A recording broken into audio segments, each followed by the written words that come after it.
What up, what up, what up? It's your boy, PowerXLofficial, and it looks like we got some adjustments to do here. Everything needs a little tweaking.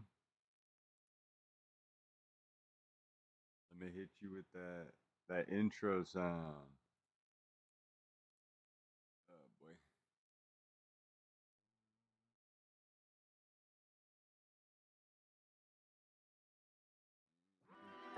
Here we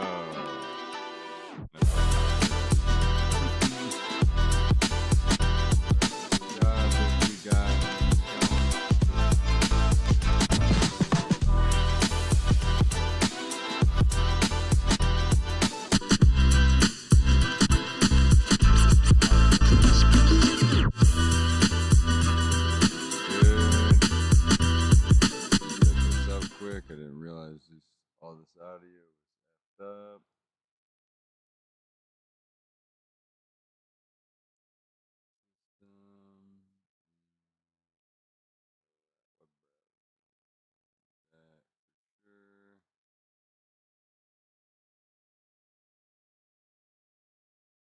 Okay. All right, let's just continue watching this new game release. Play like in Final Fantasy 14. Well, people want to play Red Mage and people that want to play Black Mage. You should be able to do both. 두 전략을 짜는 것이 핵심입니다. 처음에는 무기 수합이 너무 복잡하거나 부담스럽지 않을까 고민했습니다. 하지만 자연스럽게 플레이어가 필요성을 느끼게 만들면 오히려 전투의 깊이를 더할 수 있을 거라 생각했습니다. 그래서 게임 초반부터 정예 보스를 만나게 하고 하나의 무기만 The animations, by the way, are relatively good. I think they're decent. That's why we're introducing an elite boss early in the game, so players who are only using a single weapon will struggle due to skill cooldowns. I don't think that forcing people... So, like, this I don't think is a good idea. I think that forcing people into playing the game the way that you envision them to play the game... I don't think that most players want to do this, and I think the fact that you think that you need to add in a boss into the game in order to get players to do this indicates that you're going in a way that you admit is oppositional to what players would prefer and what players would want to do. I don't think that you should do that. It's a horrible idea. Yeah, exactly, right? Nah, let them cook. Okay, well, this is just what I think is going to happen. I think the moment that you try to force players to play the game in one way, you're creating a problem. It sometimes happens, it's their vision. Yes. Well, yeah, it's their vision. This is my feedback. They can say, fuck you, you don't know what you're talking about. You're not making the game, we are. And I'll still play the game. But I'm just telling you this is what I think is going to happen. 사용하면 스킬 쿨타임이 돌아오지 않아 불리한 상황을 유도했습니다. 이때 유저들은 자연스럽게 무기 수합의 필요성을 체감하게 됩니다. 이지 투런 하드 투 마스터라는 철학을 기반으로 누구나 쉽게 전투를 익힐 수 있도록 설계했지만 더 깊이 파고들수록 다양한 전략이 펼쳐지는 구조입니다. 엔드게임에서도 무기 수합을 활용하는 것이 필수적인 요소가 될 거라 생각합니다. Yeah, I mean, New World does this too. Weapon swapping is just about switching gear. 조합을 강화시키는 전략적인 요소로 작용합니다. 무기에 따라 다른 스타일이 존재하고 어떤 무기를 조합함에 따라 플레이 스타일이 크게 달라집니다. Yeah, I'm very worried about this idea. 스킬 숫자와 허드의 정보에 의존하는 방식이 아니라 직관적으로 자신의 공격 패턴을 만들고 테크닉을 활용해 I don't play gachas because they're built from the ground up as the antithesis of having a main when you're forced to maintain 4 characters at all times to stay on top of difficulty creep. Yeah. I think that also like people like focusing in on doing one thing. There we go. Like for me, like in New World, for example, I wish that I could just focus on using one weapon and then just build into just using that one weapon. And I think that like giving people the option to do it is really important because I think there's also people that think that's boring and they like being able to use, for example, like I've seen so many videos in like New World back in the day with people using the like the spear and the bow. Like that was super cool, right? And so like that gameplay is great, but I think if you force that gameplay, it becomes problematic. 상대하는 과정 자체가 재미있는 경험이 되기를 원했습니다. Simple gamer you are? 스킬의 수는 Yeah, guess 줄이되 most people are. 하나의 스킬이 여러 가지 역할을 수행할 수 있도록 했고 상황에 맞는 스킬 운용이 전투의 핵심 요소가 될 수 있도록 하였습니다. 무기 수합과 전투 시스템의 목표는 단순함 속에서 깊이를 Simple 만드는 at their core, 것입니다. but carry much depth. 무기가 We'll see 바뀔 about 때마다 that. 전투 흐름이 달라지고 플레이어 I'm 스스로가 전투 스타일을 설계할 We 수 need 있도록 more. 해서 자유도가 Yeah, this looks 높아지도록 decent. 만들었습니다. I mean, I've wanted an MMO like this for a long time. I remember seeing Terra back in the day, and I was like, like oh, a this is kind Dark of what I want to Souls play, but I just never MMO. did because I was playing WoW. 전투와 모험에 대한 철학은 크론 Philosophy around combat and 오디세이의 adventure is how we built 세부적 the game's 콘텐츠 content. 기획에 Okay. 중요하게 적용되었습니다. 이번 CBT의 전투는 크게 1인 도전형 콘텐츠와 Single-based content, Chrono Trials, and Gates. Okay, that's fine. 파티형 콘텐츠로 나뉘게 Yeah, all 됩니다. that seems good to me. 1인 도전형 콘텐츠에서는 플레이어 개인의 실력과 전략이 무엇보다 중요하게 적용됩니다. 이 콘텐츠의 핵심은 플레이어가 스스로의 힘으로 한계를 돌파하며 성장하는 과정에 있습니다. This is also a big problem that a lot of games have, is that they make the solo player content easy and they make the group player content hard. I think this is the bad way of designing a game. I think that a lot of players really want individual solo challenges that are really hard because it allows them, like, here's a good way to look at it, right? Is that It's like, it's look, a lot. I mean, again, you It's could go always back to isekai unbalanced. anime. Solo Either level, one or the right? other. A lot of the isekai stories are built around one person doing things, right? It's not like, I mean, there's a group that's usually surrounding them to an extent, but it's also primarily one specific individual. And so you can't be a solo player in a game that's for single players. You can only be a solo game player in an MMO in an MMO. And I think that that aesthetic is something that's compelling to a lot of people. And so if you give people the ability to live out that aesthetic, I think it's a good thing. But they need to have those challenges, like the Mage Tower in WoW, for example. It's not isekai, but I get the idea. Every isekai anime is derivative of MMORPG design. It is. Pretty, well, not every single one, but like 90% of them are. 대표적으로 크로노 게이트가 이에 해당합니다.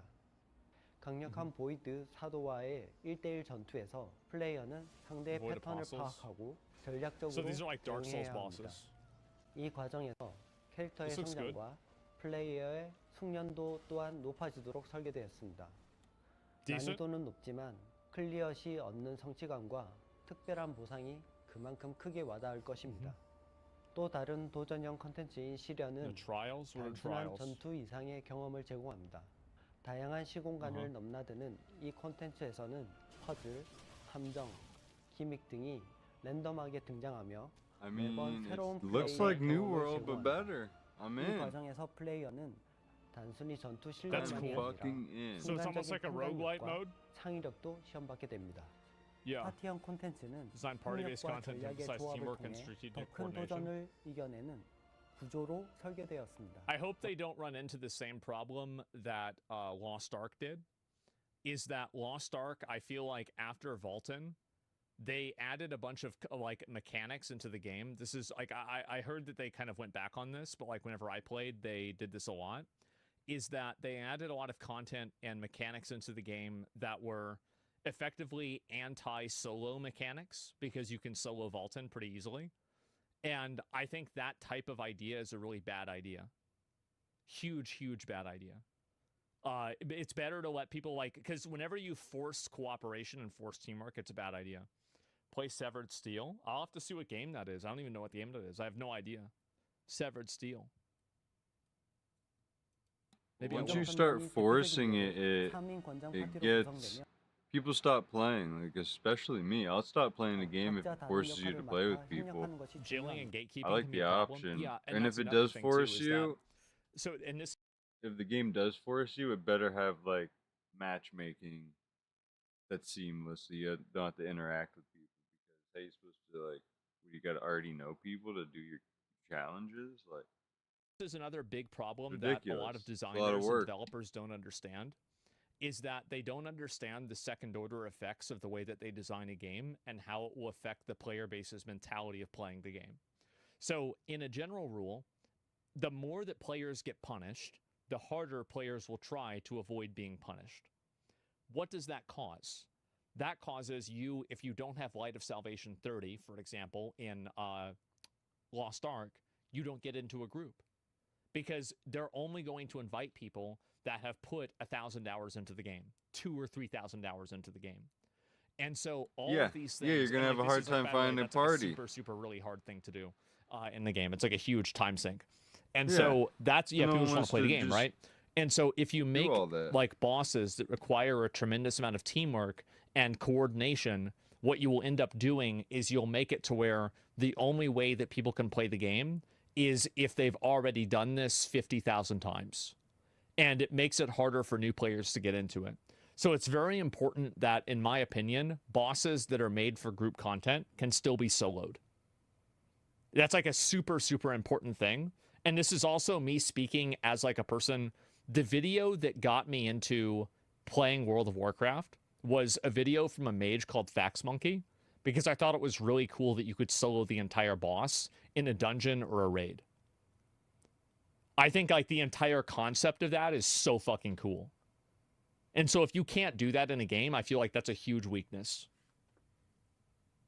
And you don't want to have a game that doesn't have that, because if you do, then you create new problems with how the community adapts to that type of design. 기존 MMORPG의 대규모 레이드와는 다르게 짧은 시간 동안 집중도 높은 협력 전투를 제공하면서도 적은 인원으로도 충분히 전략적인 플레이를 즐길 수 있습니다. 리전 보스 콘텐츠는 수 있는 콘텐츠입니다. 과거로 이동의 특정 시간대에만 존재하는 희귀한 채집물이나 스토리 조각을 발견할 수 있고 이를 통해 크론 오디세이 세계관에 더욱 몰입할 수 있습니다. 현상수배는 탐험과 목표 지향형 콘텐츠가 See, bounties are very important too, I think, for games. And again, like this fits into like the idea of going after a bounty. Every single MMO, isekai, any of these things, I mean, even Westerns, bounties right? Are fun. You go to the end, you go to the Adventurers Guild, and you pick up a bounty and you do the thing. Right? This is the role play. And I think that it's very... And also, by the way, this is probably the way it was like in 1300. Like, it was like you go to an inn, okay, what needs doing? Okay, you go do the thing. 결합된 형태로 오픈 월드에서 유저가 해야 할 명확한 목적지를 제공합니다. 이 콘텐츠는 필드를 자유롭게 탐험하면서도 명확한 목표를 제시해 유저가 방향성을 잃지 않도록 설계되었습니다. 특정 현상범을 추적하고 처치하는 과정에서 자연스럽게 새로운 지역을 탐험하고 숨겨진 비밀을 발견할 기회를 얻게 됩니다. 현상수배의 목표는 단순한 몬스터 사냥에 그치지 않습니다. 스테라 주민을 위협하는 존재를 제거해서 세계의 안정을 가져오는 역할을 맡게 되고 그 과정에서 게임에 더 몰입할 수 있는 경험을 하실 것이라 생각하였습니다. 크론 오디세이의 성장 시스템은 전통적인 Okay, so here's what matters. All right, so now we have the real, this is the game. All right, where could the pay to win be? Okay, so processing level, processing mastery, after gathering butchery, titanium sickle, meteorite sickle. Okay, all this seems fine. Swordsman experience, jewel socket imbued with a very low chance upon acquiring. Okay, it seems like there's nothing. Upgrade percentage chance. Yeah, but we don't see anything that you can augment that with yet. There's nothing in this right now that looks pay to win. 전통적인 방식을 벗어나 this just looks like New World. This literally is like New World. This just looks like New World so far. 방식대로 자유롭게 캐릭터를 발전시. Let me go back. Optional materials. That scares me. I hear that word optional materials. That scares me a lot. Uh-oh. I don't know about that. There's a percentage? Where's the percentage? I don't see a percentage here. I think that percentage upgrade possibilities are not a problem either. Fundamentally. Okay, equipment score. What did that just do? Okay, so it had magical damage, and it has these different buffs on it. Players can develop their character freely. Okay, so equipment score 44. Okay, so all of these things are randomized. 그 중심에는 That's fine. 제작과 That's okay. 강화가 있습니다. 채집의 과정을 통해 희귀한 재료를 얻을수록 The problem isn't the issue is that if you can use real money to influence the outcomes of crafting. Crafting that's random is fine. Crafting whenever you can influence it with money is not. 높은 등급의 장비를 제작할 수 있고 이 과정에서 단순한 수치적인 상승을 넘어 플레이어가 직접 성장의 결과물을 만들어내는 성취감을 제공하도록 It's Korean, it's going to be pay to win. 강화 No, 시스템의 guys, 전- no. This is going to be the only Korean MMO that's not pay to win, okay?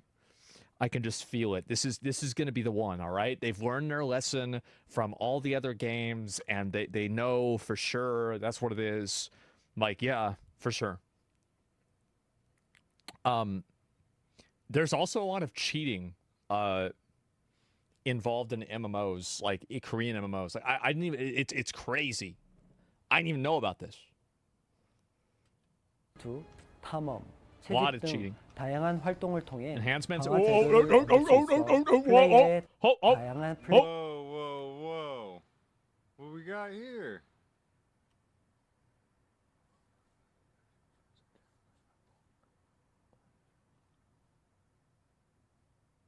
What am I looking at? Tier 3. How does this work? Helmet. Oh, it's buffing. I see. Enhance the helmet. Okay, this should be. 통해 강화 재료를 얻을 수 Okay. 있어 Oh, so it goes from 7. It only goes up a point of a percent.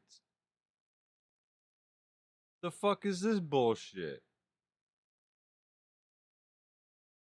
You're bragging that you can level your shit up 0.25%, or not? No, 0.1%.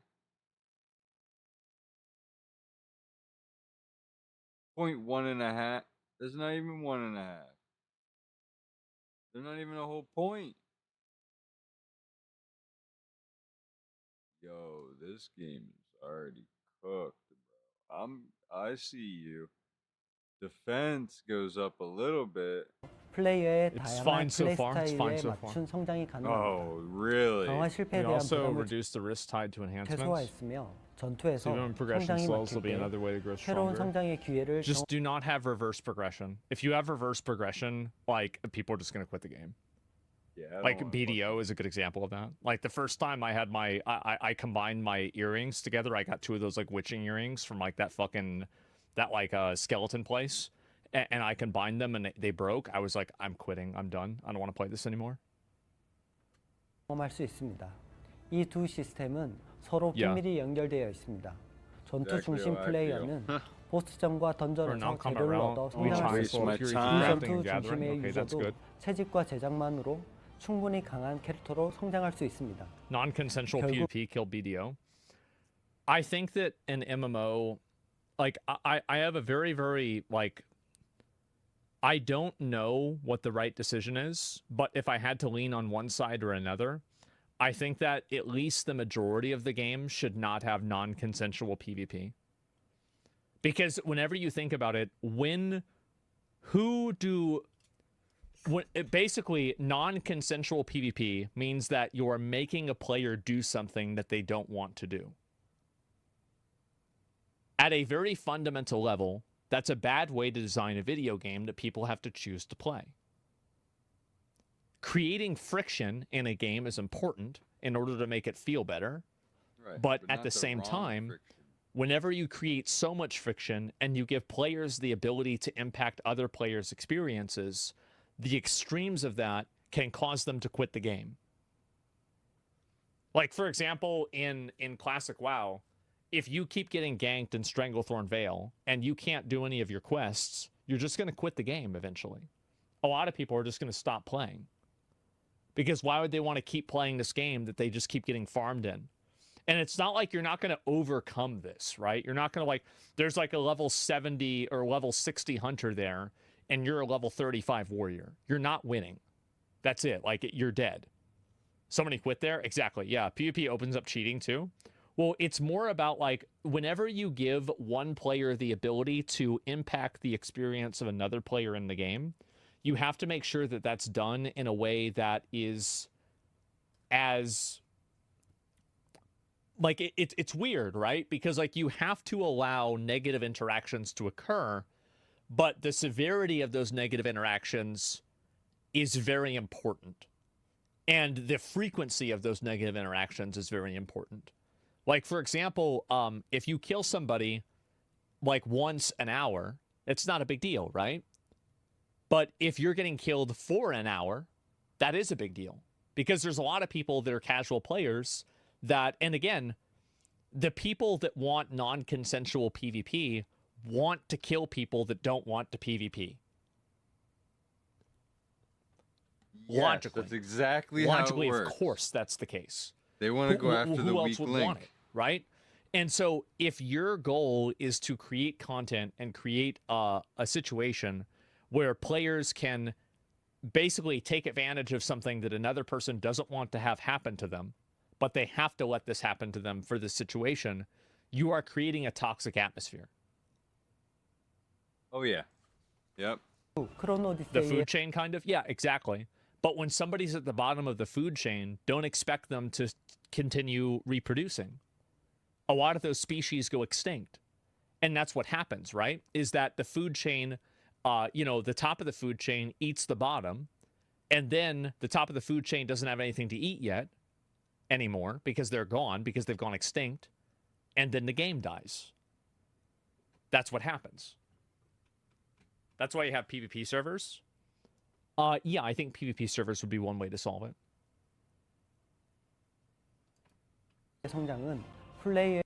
White knighting for plebs? Well, I want a game to be successful. And any MMO, if an MMO is not focused first and foremost on the casual player experience, it will fail. 방식으로 자유롭고 깊이 있는 성장의 재미를 느낄 수 있습니다.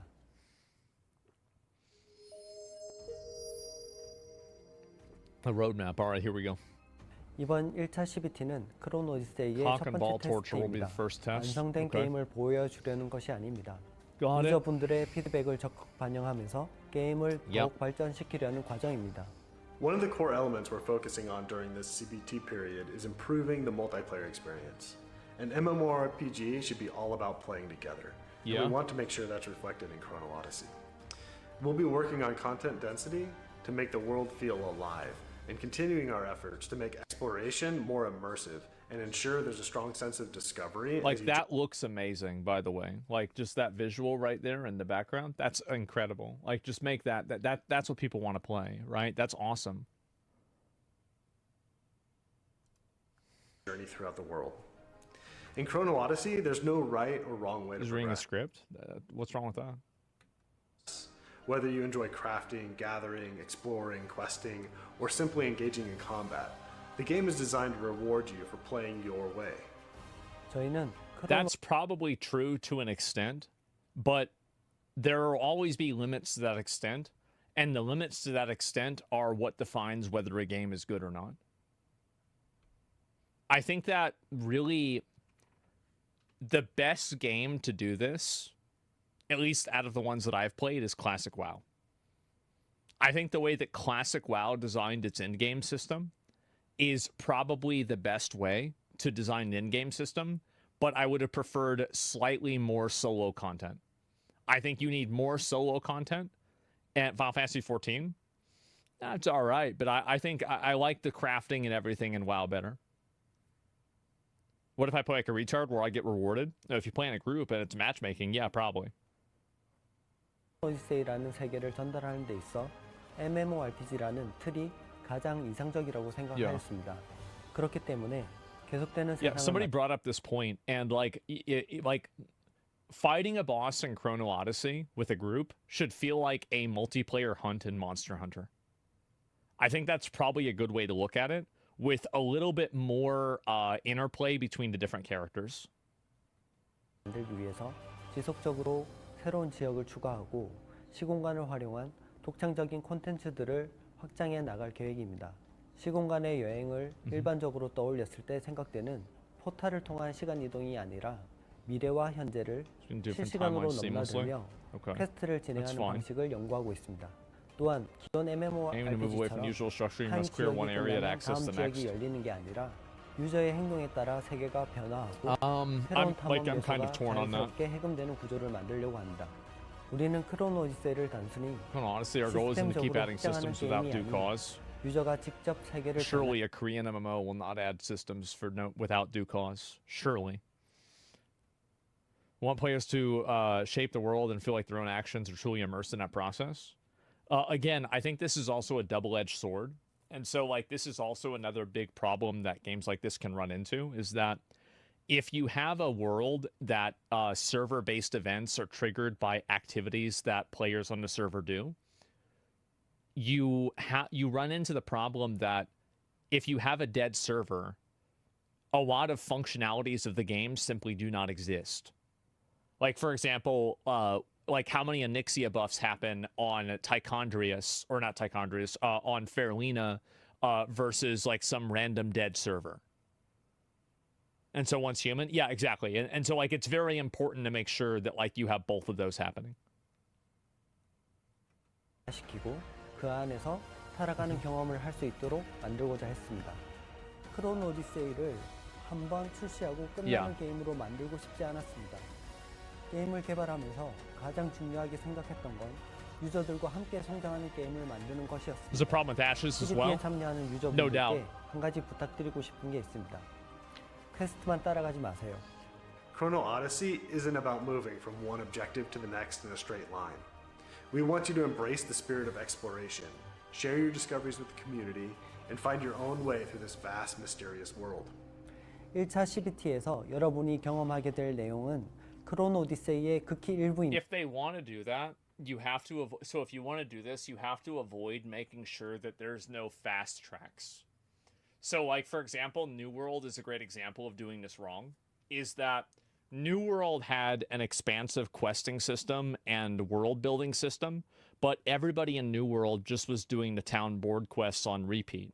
The reason why is because they were the most rewarding. So if you want to create a good MMO and you want people to do a variety of content, you have to make sure that you create rewards in the game that follow that content. Like, again, the way that you design rewards in the game will be how people play the game. 본편이 끝난 이후에도 새로운 이야기들이 계속 펼쳐질 것이고 더 많은 리전과 클래스 그리고 탐험 요소들이 확장되며 게임의 세계는 점점 더 넓혀질 것입니다. 크론 오디세이 개발진들은 유저 여러분들이 만들어가는 여러분들만의 이야기를 기대하고 있습니다. 이번 CBT를 통해 받은 피드백을 적극 반영하며 지속적으로 게임을 발전시켜 나갈 계획입니다. Our goal with Chrono Odyssey is to create a title that has broad global appeal, bringing players together from diverse backgrounds. I'm going to tell you right now, like if you want to have broad global appeal, you can't have pay to win. You will never have a successful MMO that's on the level of like World of Warcraft with pay to win in it. Nobody will respect any accomplishment in the game. Nothing will matter in the game. It will just be bullshit. Like you'll always keep, by the way, you'll keep an audience, right? It's not like you won't have an audience at all in the game. There will be people that will play the game, but it will be a very minority audience. And you will never achieve a transcendent level of success. Isn't WoW also pay to win? Yeah, sure it is now. But like it wasn't for a very long time. It'll die slowly? Yeah, because people will lose interest. Because like the problem is that people are smart. And well, they're smart and they're stupid. But in this way, they're smart. They will look at the amount of time that they're spending in the game and the amount of money that they can spend to achieve the same outcome of that time. And that will work as a demotivating force against them playing the game. Unless they're super hardcore or they have a lot of money. Which will then act as an even more demotivating force for the people that are not super hardcore and or do not have the money. Share an immersive MMORPG experience. 크론 오디세이 세계에서 여러분들을 기다리고 있겠습니다. 많은 기대 부탁드립니다. 곧 만나 뵙겠습니다. I want to say also, I have been extremely critical of this game. And the reason why is because I think this game probably has one of the best shots of being actually good. Like, this is one of the only games that has an actual shot of being good. And so I'm being extremely critical about it because of that reason. Like, that's the 100% reason why I'm being critical. If it wasn't for that, I wouldn't really give a shit, and I would just say it doesn't really matter, who cares. Combat isn't good, so pass. I think the combat looks good.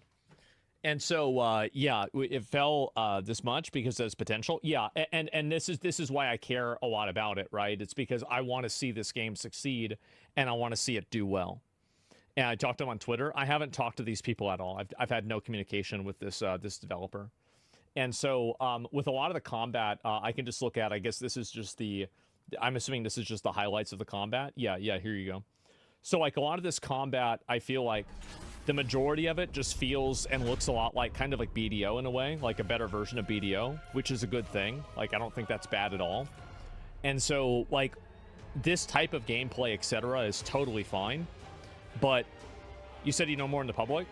I know when the CBT comes out. Yeah. That's what I know. That's about it.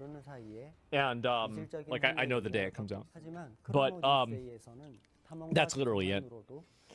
And anyway, like, what do you think of the Tides of Annihilation? Well, that's a different game. But like my point is with this is that, like, this type of gameplay, etc., this is good, especially for it being in pre-alpha. But I really think that they should look at fighting monsters and stuff like this. Look at games like Monster Hunter, and like, don't make it to where you need coordination. Like, for example, like, let's say with this boss, like, theoretically, there's like, you know, 4 of these platforms, and each player needs to stand on one of these 4 platforms. This is a recipe for making your game die. That this is like, it's like a fucking, you're speed running making the game die. And so Lost Ark, yeah, do not do that. You have to make these bosses really badass, but you have to let people be able to solo them. That's it. Again, a Korean MMO, pay to win incoming, and it's an MMO on controller. Yeah, I don't know yet, but I don't think that it being on controller has any sort, like, I mean, Final Fantasy 14 was on controller, and I think that's fine. You can really see how their physics looks. It's just going to be another Korean cash grab. Come on, bro. I'm not convinced of that yet. Like, I mean, I think that there's a high probability of that happening. And honestly, this is the problem that I think that MMOs have right now, is that MMOs have so much investment and money and time that needs to go into creating them, that I don't think that you can create an MMO in a way that players want to play it. Like, this is going to sound crazy, but I don't think that there's going to be an MMO that has even cosmetic transactions that will be transcendently level success like World of Warcraft Classic was. Because people just don't want to play that shit. And so I feel like that's the main issue. Is that, like, right now with, like, and I think this will change with generative AI and with technology as time goes on. But right now, we're in this place where these video games cost so much money to make, they need to make their money back by creating systems that end up alienating players. And I think that's the big weakness that MMOs have right now, is that if there is any way that you can use money to influence the way that you play the game or what is existing in the game, I think that the game is running into a huge problem just right there by itself.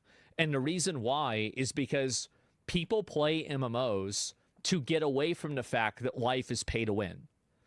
Nobody wants to go and play a fucking video game where a guy that's a stock trader or a Saudi Arabian oil prince just one-shots you and outperforms you, or have to spend 5% of the time that you do because they have more money than you do. Elon Musk, right? Yeah, exactly. Like, this isn't a fun game for you.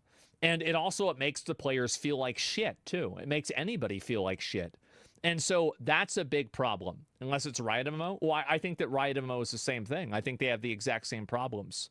And so, yeah, that's Elon's dogshit games, though. That's not my point. Who cares? There's nothing to do with it. My point is that with this game, if you have any way that you can accelerate your gameplay, or you can have things that look cool because you've paid money, this really hurts the MMO experience. It is a tremendous damage to the MMO experience, and I think that more people need to realize that. And I think that the reason why they don't is because they don't understand why people play MMOs. I think one of the very big reasons why people play MMOs is because they are looking for a world that has a reward structure that is different than real life. They're looking to play in a world that is rewarding based off of time spent rather than people known. They're looking for a world that's, they want to escape reality. You cannot escape reality inside of a video game that constantly reminds you that you don't have X, Y, and Z thing because you can get this thing through things that you get in reality. And I know it sounds crazy, but I think this is so fucking important. And a lot of developers, I think that, again, it's hard to get people to understand something that their paycheck depends on them not understanding. I don't know the way to make a new video game that doesn't have these problems. If I did, I'd make it. But I do feel like that is one of the biggest setbacks and a big problem that these MMOs don't have right now. What MMO games exist that fit this criteria? Classic World of Warcraft. Period. You can't buy anything. You can't have anything, like done. There's no store. There's no cosmetics. There's nothing. All you have in that game is what you earn. I don't know if that was 20 years ago. Exactly. Yes, a game made 20 years ago. And that's my whole point. That was the last time that MMOs mattered. Every MMO that's come out after Classic WoW has been less than a 10% of the impact of Classic WoW. They're nothing compared to WoW. It's not even remotely close. Like, I don't think people realize, like, World of Warcraft was more popular than Minecraft at its peak. It was the game. No other game has even come remotely close. I would even say that no other game, every other MMO put together, has not even come close to World of Warcraft at its peak.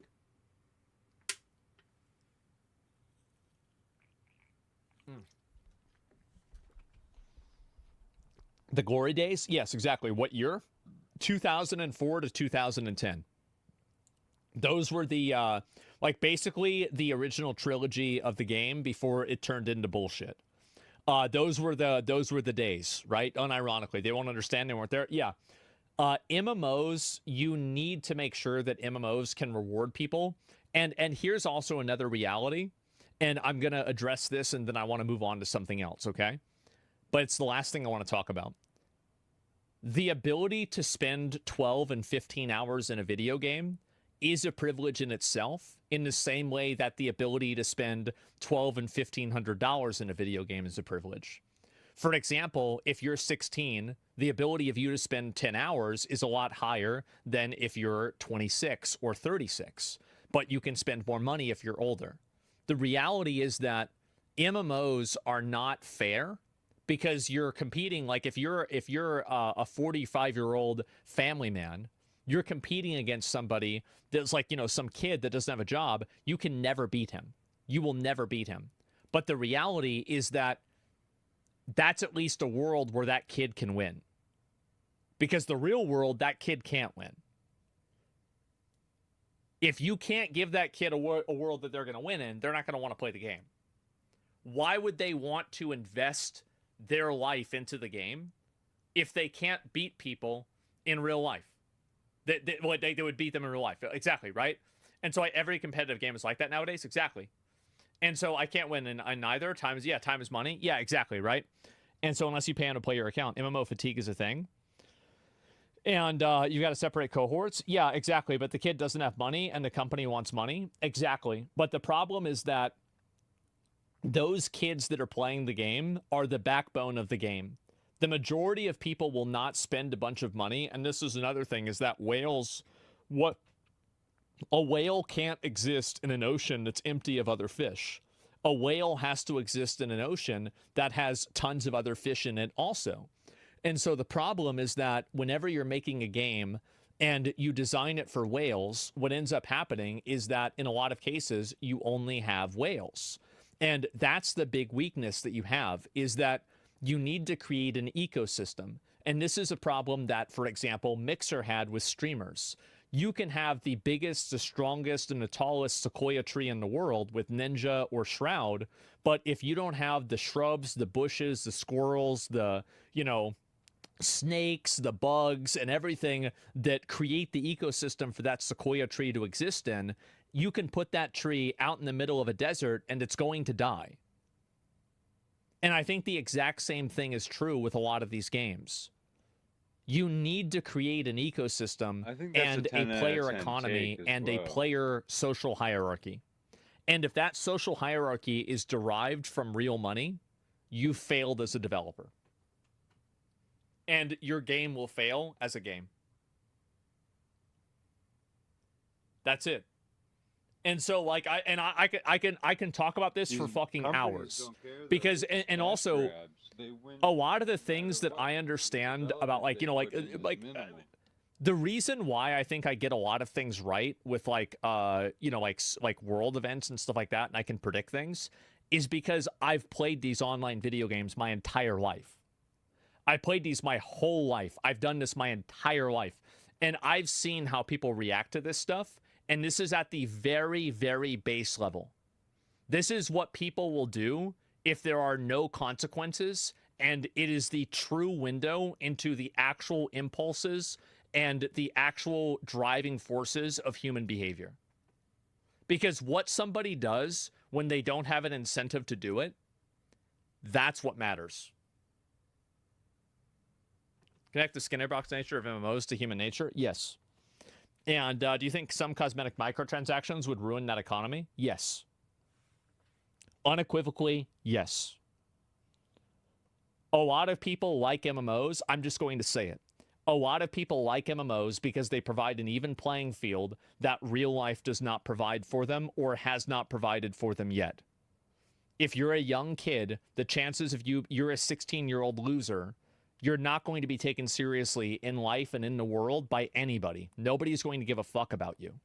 But if you play a video game and you can achieve that level of success, that is one of the only places in the world where a young guy or girl can get any degree of success in the world that is meaningful around, like, an open world, right? In an open space against adults as well. It's really true, right? Exactly. Yeah, it's guaranteed success. And so, fat chicks and hot. Well, what I'm saying is that, yeah, girls do play the game, and I think that they do it for the same reason in a way. If you are 16 years old, you have probably no skills, no value, you're a loser, you're worthless, you're level 16. Who wants to invite you for a dungeon group? Nobody. But if you can play another game and then level all the way up to 60 in that game, well, then that gives you the advantage. You see what I'm saying? And that is the target market for MMOs. And the MMOs that forget that, and they forget that those people are the bedrock, will fail. And I understand that I'm saying this in a way that kind of sounds bad. And that's why I'm saying it in this way. Because this is the rawest and most direct way for me to explain this that is fair and honest and direct. This is what motivates people to play. And also, like, one last thing is the cosmetic idea. And then I want to move on. I'm going to watch this video really quick because obviously a lot of people were wanting me to watch it. But before I do that, I want to say that I love cosmetics. The cosmetics and why the cosmetics are so important is because think about how much money somebody spends on a cosmetic in real life. Like, people buy pants that are $2,000. Holy shit, you're right. $2,000. They drive cars that are $300,000. If you have a Lamborghini, it doesn't matter if it goes 200 miles an hour. If you drive at 200 miles an hour, you go to jail. So there's no actual advantage to having a Lamborghini in a functional way. Exactly. Same with like having a really expensive watch. You can check your time with this. You can go get a watch for $5 and it's going to tell you the time just the same as a Rolex will, really. I mean, outside of like maybe like, I don't know, maybe you get it wet, it maybe doesn't work, right? And so anyway, the majority of things that drive people are cosmetic in real life even.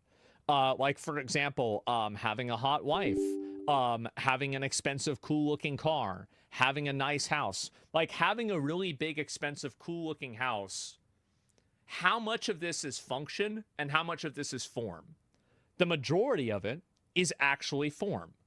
They don't really care about how many rooms it has or anything. They care about the perception that they are wealthy.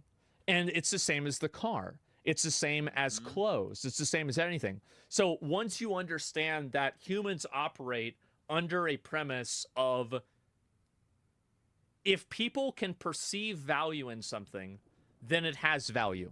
Value is completely subjective in this regard. And cosmetics subvert that completely. Because if somebody can buy something that makes them look cooler than you, that you've had to earn in a video game, now you're the loser because you don't have the cool thing and they do, even though they didn't earn what you earned. Now you're stupid. That's the reason why cosmetics are bad for video games.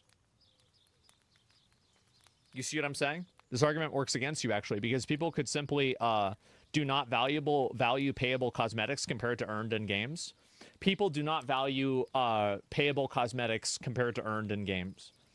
That is not true. And I think a great example of that is if you look at real life.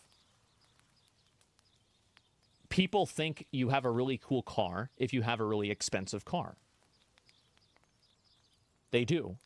They think that's awesome. They value it because of what it represents. It represents status.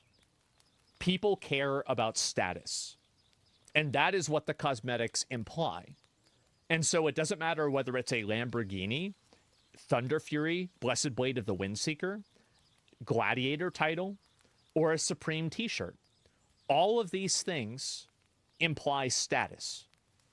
And if you allow status from the real world to intersect and to cannibalize status from the game, you will demotivate people from playing the game.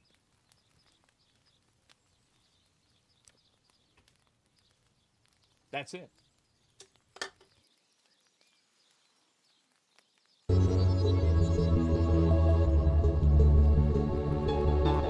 many W takes? Oh, yeah. All right. Let's fucking go.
not even my internet.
we made it here at least. Jonas was determined you wouldn't face this alone. He outran me. But with that portal open, we may be too late. It would seem that any moment now, an army of demons will spill forth. Perhaps on the other side, but I consider myself brave. But that would seem to be venturing into the literal gates of hell. And what?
We will with all.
They tell me, defeating the commander, that we did it.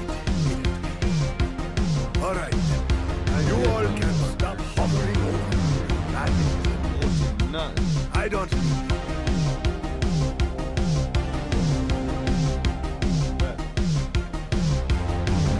I am an orphan. See you resist no king at least. That's an improvement. Did you give him a medicine? Give it to me. I'll get the old man to listen to reason. Get him back to being alive.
Excellent to see you, Soul Warden. I heard of your success before I departed, and that's part of why I'm here. We must not let our small gain length.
Just to deliver a message, don't you think? Fast travel, right? I'm glad to say I'm feeling somewhat restored. Thanks to you and Warden Yash, because you're needed back at least once. But I can't say I fully understand much. That's the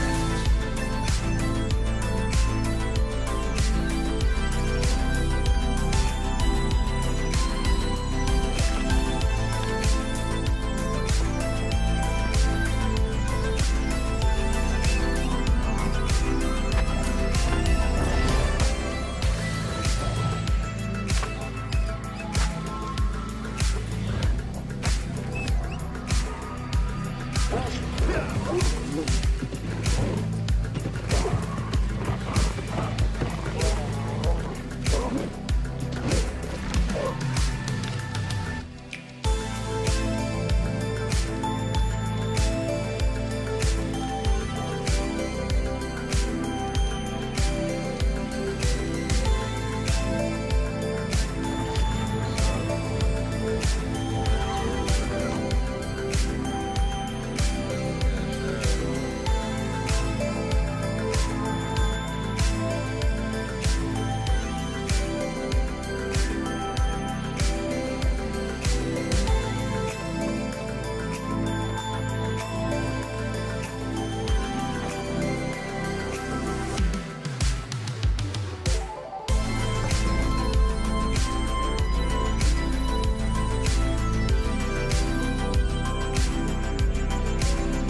said it was here. God dang it.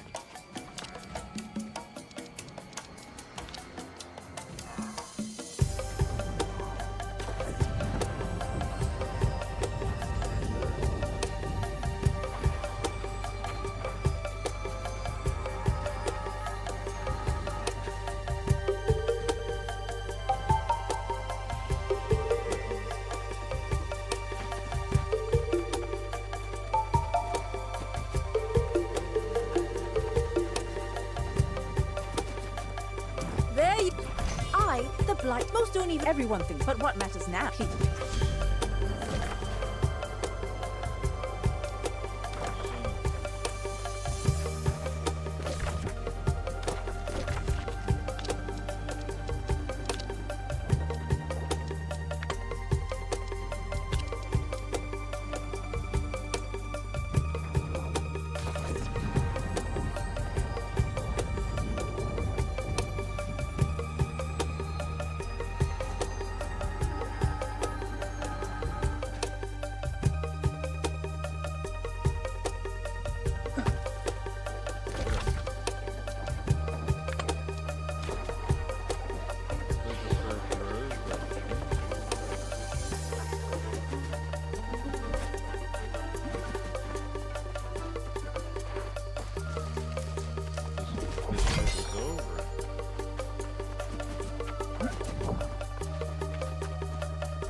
continue to craft bricks, remember, they are you.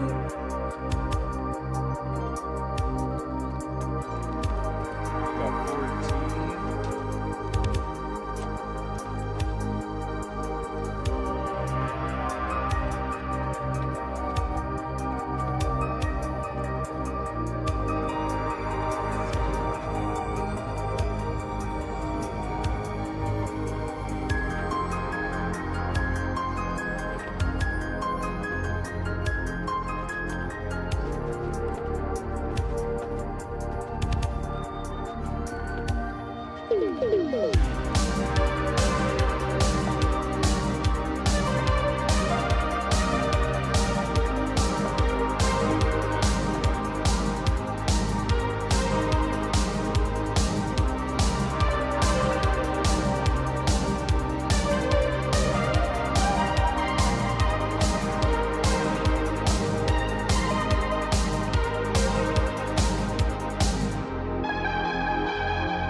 So the Democratic mayor, and so this is the, let's see here.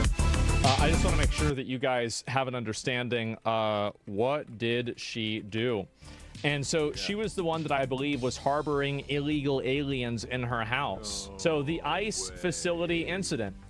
So, incident May 9th of 2025. McIver was charged with 2 counts of assaulting, resisting, and impeding law enforcement during an oversight visit to a detention facility in Newark.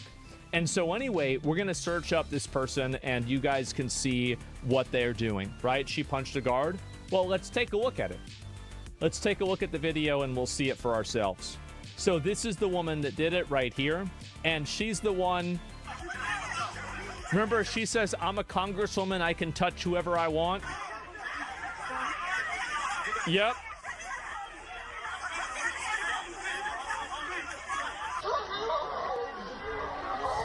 Oh. Oh. Oh. Uh-oh. Uh-oh.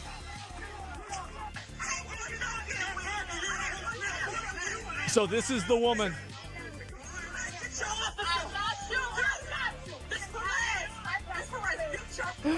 Oh no. Smoking on the Lamana back.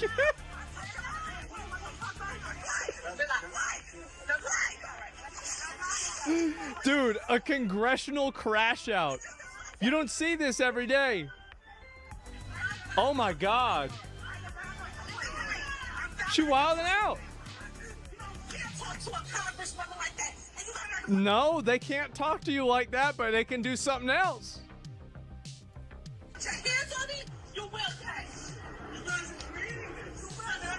Your credit, yeah. And so anyway, that's the person. So she fucked around, and now she's finding out. has appeared before a judge virtually and has been ordered to surrender all of her firearms and is barred from leaving the country. She faces up to 8 years in prison.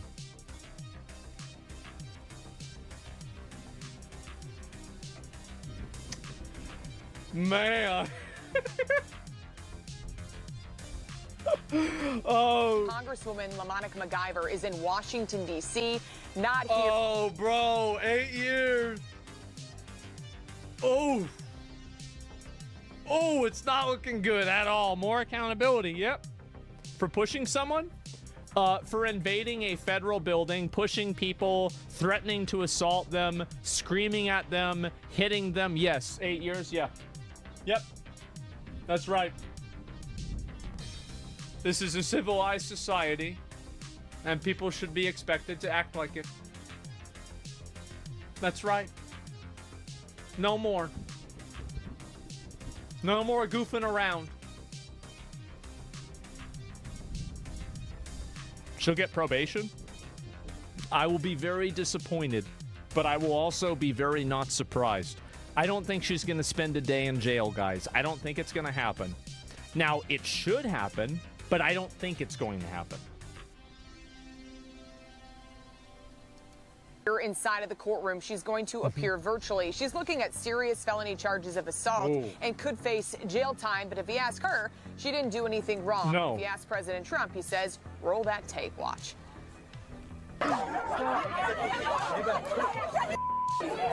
I love body cams.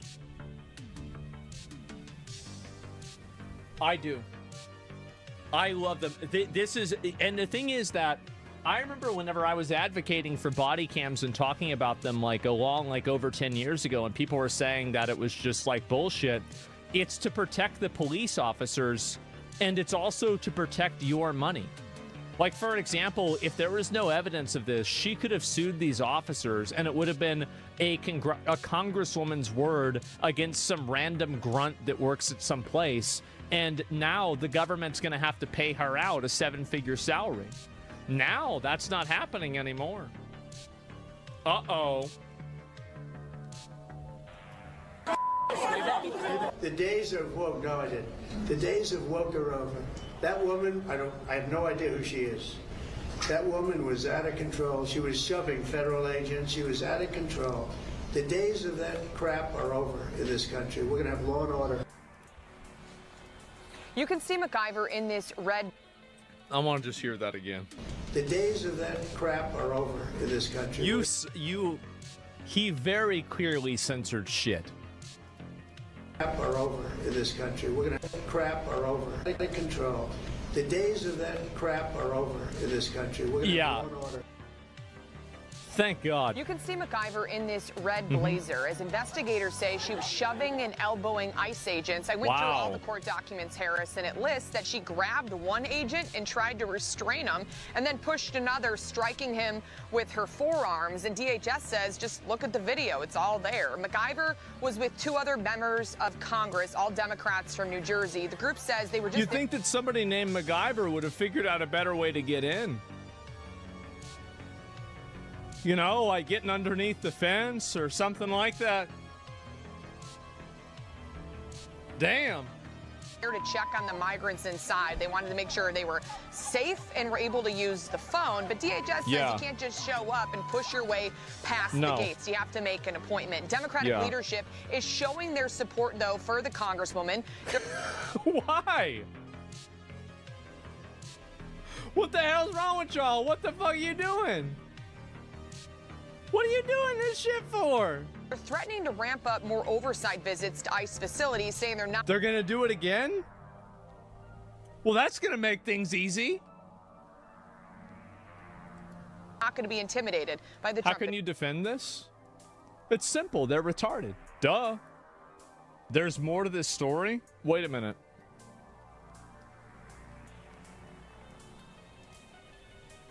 What are we missing? Isn't it weird how there's all... Isn't it weird how you can... What are we missing? Is there a historical context? She interfered with a lawful arrest. The mayor was not allowed to be there, and the Congress people that showed up, when one of the agents tried to arrest the mayor because she wouldn't leave, she prevented the arrest.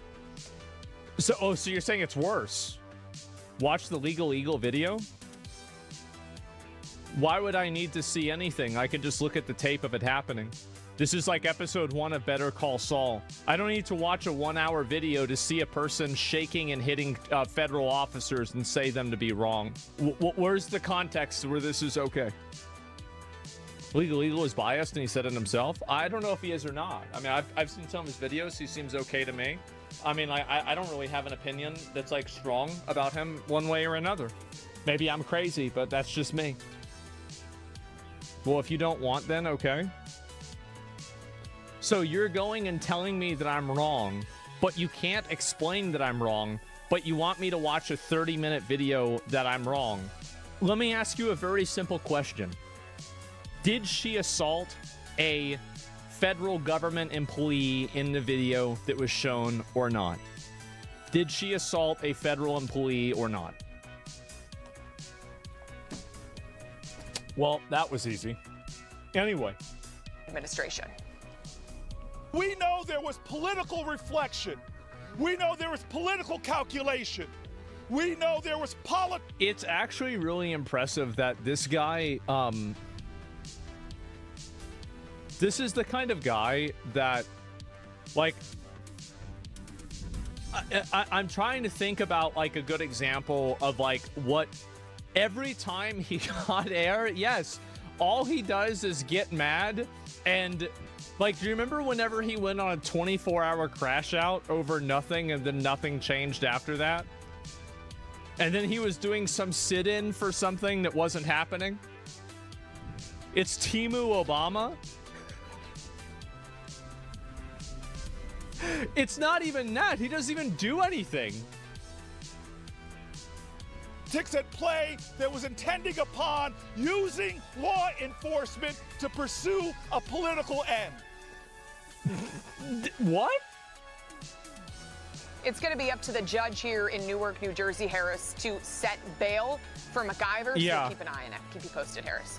All right, Alexis, thank you. Oh my God. So she got arrested, and then there's the video of her popping off, and it looks like obviously, you know, she had a pretty bad day.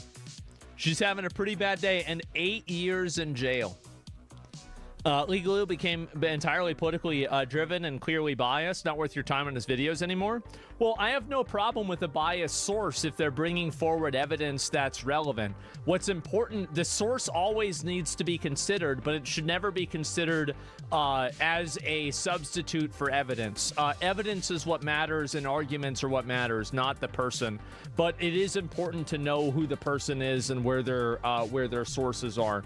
Yes, I think this is a great thing. Hopefully she does go to jail. I think that if she did, that would be a huge fucking W.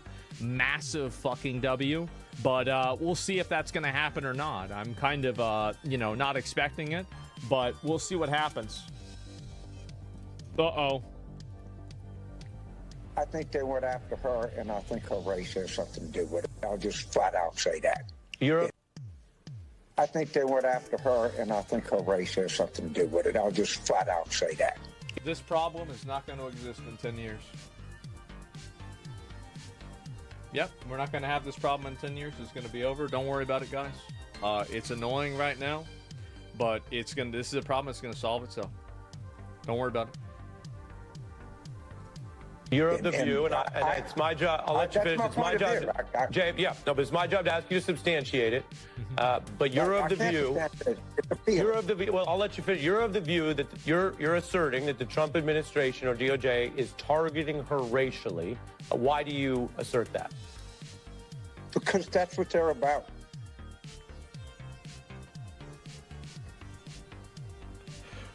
What do you mean, why? It's because that's why.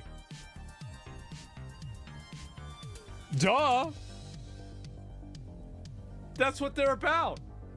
Obviously. That. Because that's what they're about.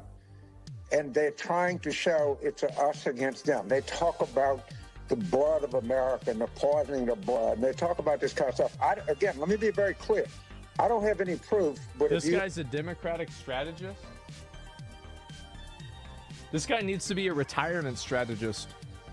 It's time to hang it up. Go play bingo. Stop. Just stop, bro. Like, Jesus. They talk about this kind of stuff. Again, let me be very clear. I don't have any proof, but if you... I don't have any... all right, so let me just tell you something. This is why they did it. Well, why do you think they did it that way? Because that's what they do. Now, I don't have any proof of this. This is the Democratic strategist? Well, that explains a lot.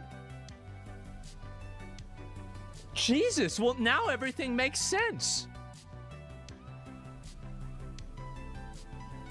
Yeah, I get it. My sources, I made it the fuck up. Yes. You asked me, do I think that's what happened? Yes, I think that's what happened. I think if it was a white congressperson, they would not have arrested her. I'll just flat out say that, and I'm and that's a big claim, and they would. And that's it. Just gotta shut the fuck up, bro. Like, what is this? Oh my God! I think their strategist. If that's their strategist, their cook. Yeah, exactly right. And that she made a statement about it. And this is earlier this month. I joined my colleagues to inspect the treatment of ICE detainees. We were fulfilling our lawful oversight responsibilities. This is, guys, this was her lawful oversight responsibility. Okay, was like flailing around and yelling and doing all this bullshit. And yep, there it is. My sources, go fuck yourself. Yeah, no, let me go back. I'll read the rest of it. Instead, ICE agents created an unnecessary and unsafe confrontation when they chose to arrest Mayor Baraka. The charges against me are purely political. They mischaracterize and distort my actions, and they are meant to criminalize and deter legislative oversight. The administration will never stop me from working for the people. I have a pretty good feeling that they might be able to stop you.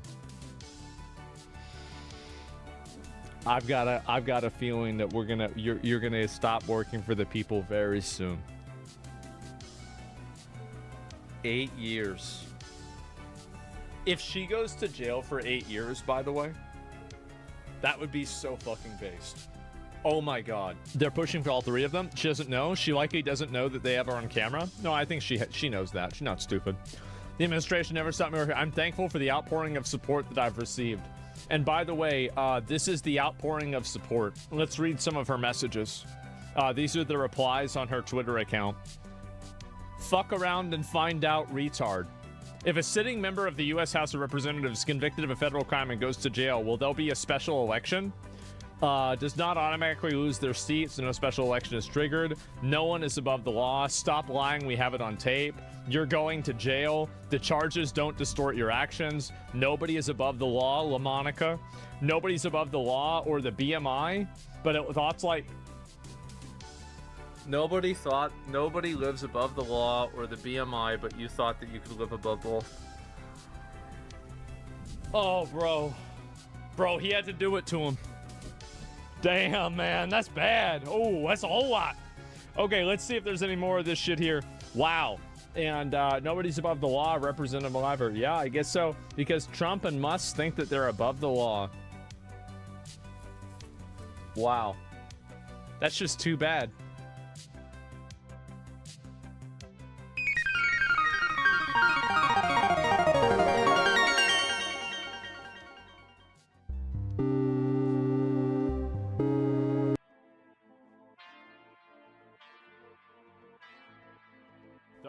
Written by Paul Tassi, and he's been a Bungie, I'm not gonna say fanboy, but he's played Bungie games and like Destiny games a lot, right? He's been into the games a lot. He makes an article, he says, it's just over for Marathon. This is Marathon right now, guys.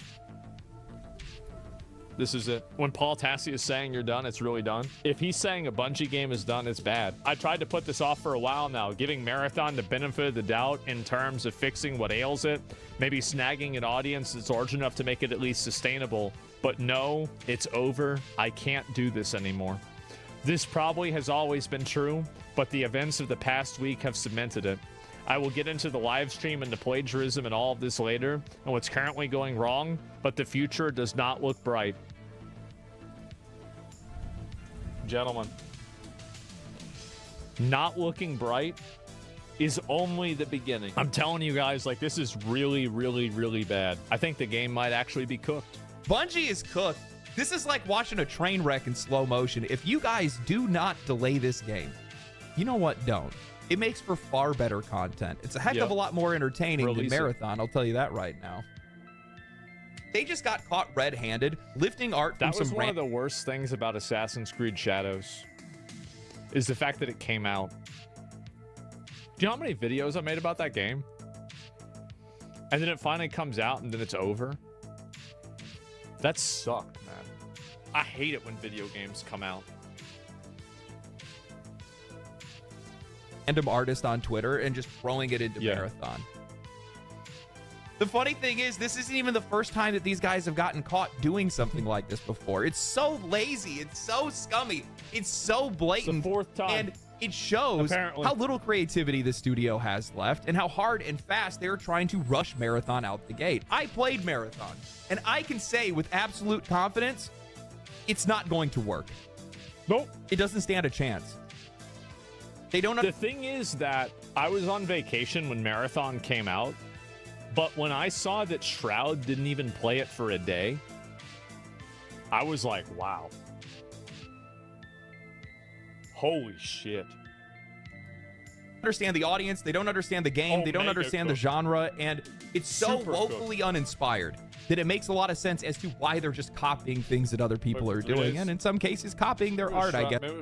Maybe not Shroud, or somebody else. Like, but either way, it was like one of those people. It might have been like Lyric or somebody like that, like, or I don't know. It might have been somebody else. He played it for a bunch of days. Maybe I'm thinking of somebody else.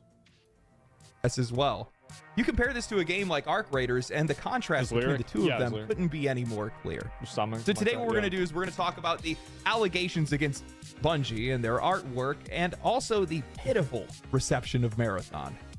They are not going to beat the Concord allegations. Oh. Bungie seems to have a very close relationship. No, they cannot be Concord 2 anymore. Now they're Art Raiders. It's just better.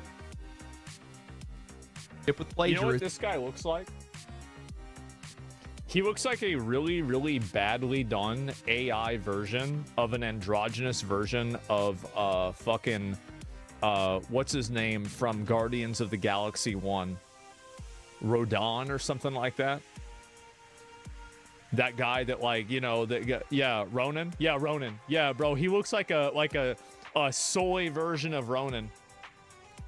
At least over the last few years. One of the first instances we saw of this was actually back in 2021 for the Witch Queen expansion of Destiny 2, where Twitter user Relay314's fan art of Xivu Arath was used one-for-one in-game without permission or notification. So this is the first time that they had done it. Okay, right. It's not a dude, though. If you can't immediately tell the gender of the characters in a video game, the video game is going to be garbage. That's the new rule, gentlemen. If it is not immediately evident and completely obvious what the gender of the characters are, you are dealing with an American brain-rotted Western studio that thinks making androgynous characters is appealing. And if you have already reached the level of rot that thinking androgynous characters is what audience wants, the whole game is going to be trash.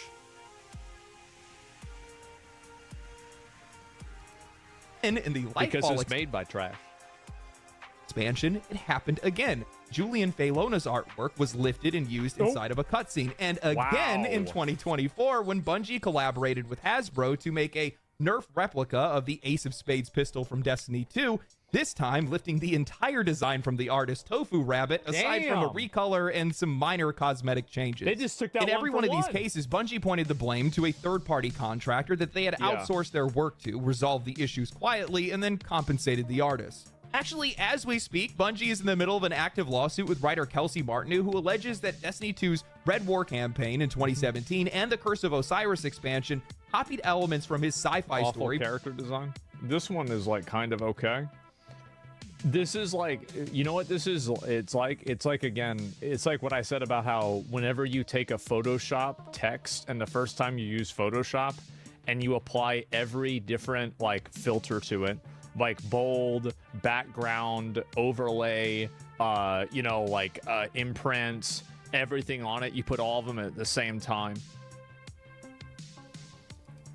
Published on WordPress between 2013 and 2014. These claim similarities in the name of the Red Legion, the antagonist's motivations, and several narrative elements like a celestial entity, the use of flamethrowers, and a consciousness transfer.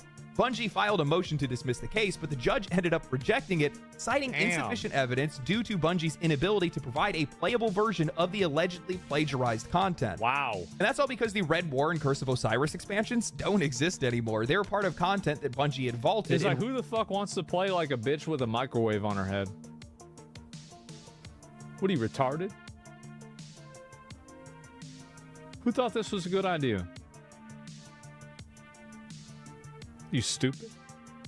Like, what the fuck is this?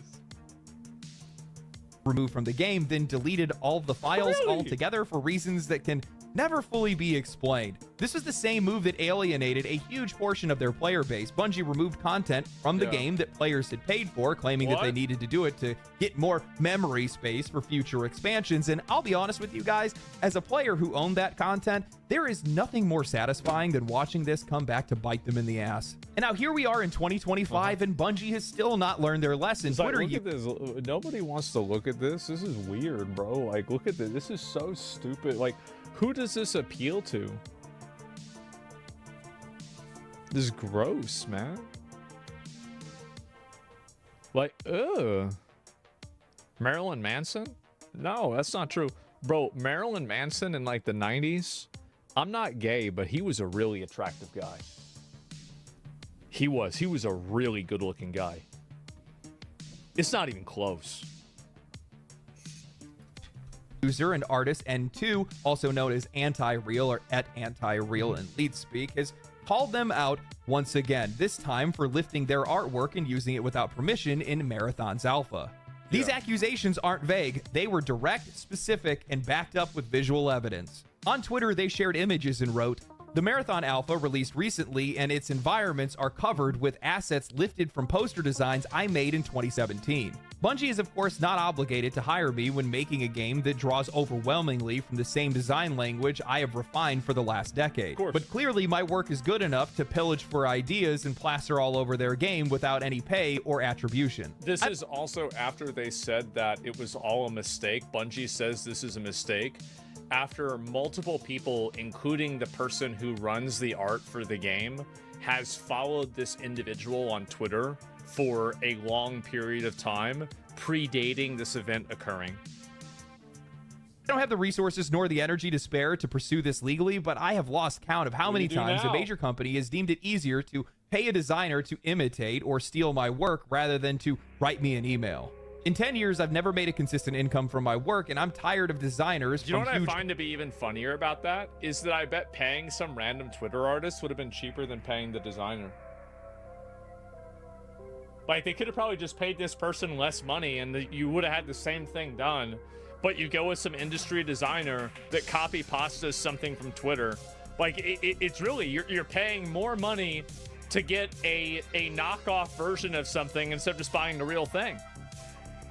Companies mood boarding and parasiting my designs while I struggle to make a living. Another Twitter user pointed out that Joseph Cross, the art director at Bungie, follows Anti-Real on Twitter and asked if there might be a connection. The artist had responded saying he's followed me for a few years and a few others from Bungie, never heard any communication. Just to add insult to injury, mainstream media outlets began circulating fake quotes from the artist, attempting to sensationalize the story further by fabricating statements like, "I'm completely floored. This is my full-time job." Insane fake quote.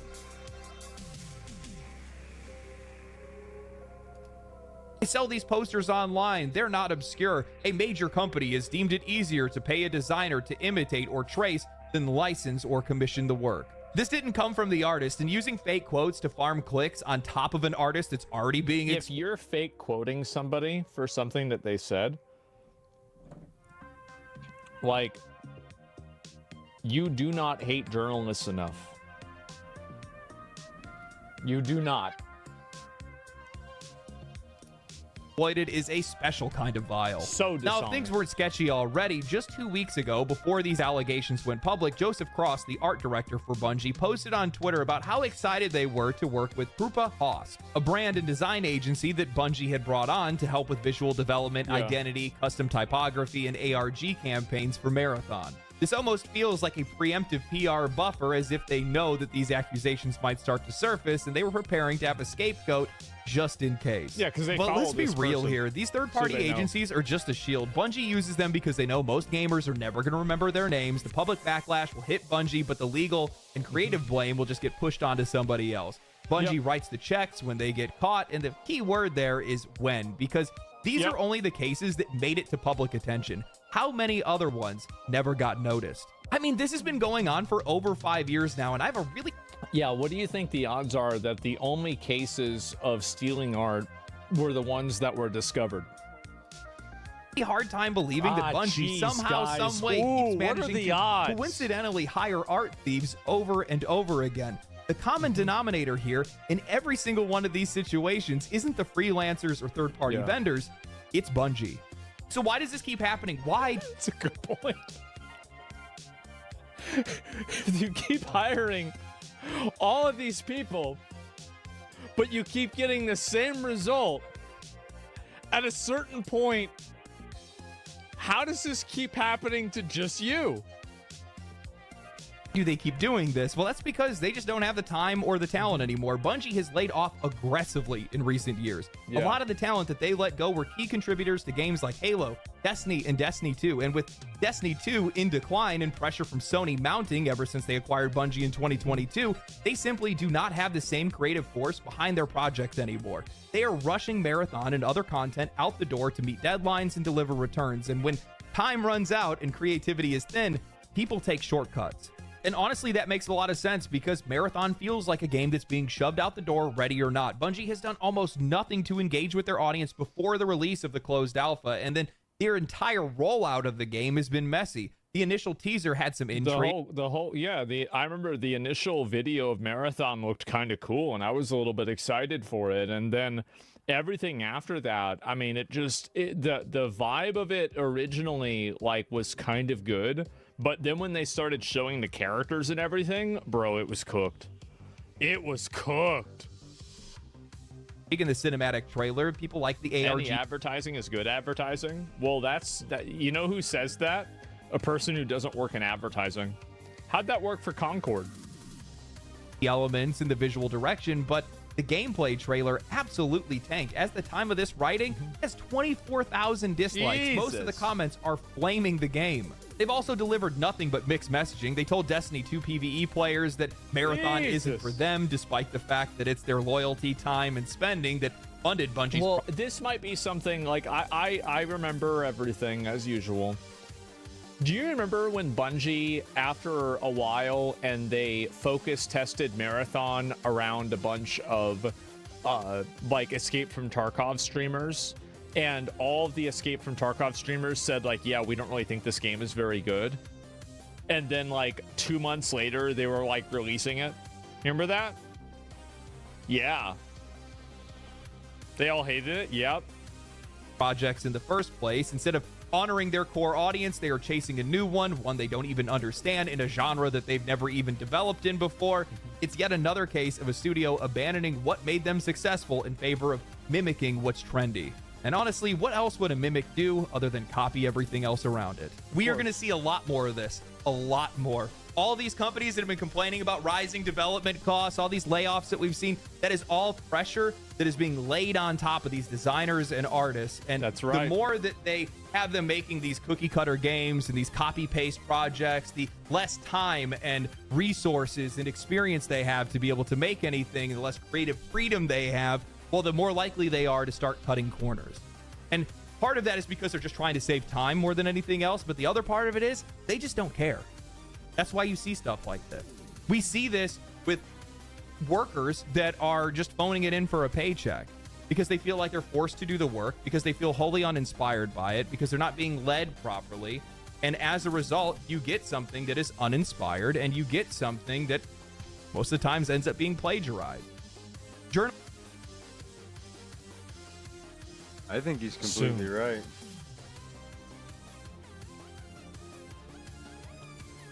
Soon it's going to happen. You just got to make your own game. That's right.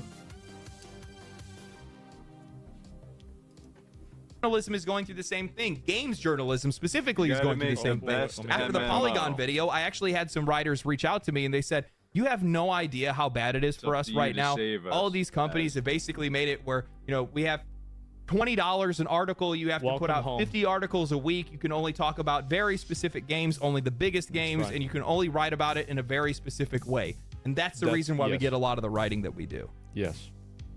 And I think that's a fitting description for what Marathon is, because they're under those exact same pressures in that exact same situation right now where they're being forced to make a game that I don't think that they actually want to make. Sure, there's probably a few people that are there that are all about it, but it's not an entirely team effort, I don't think.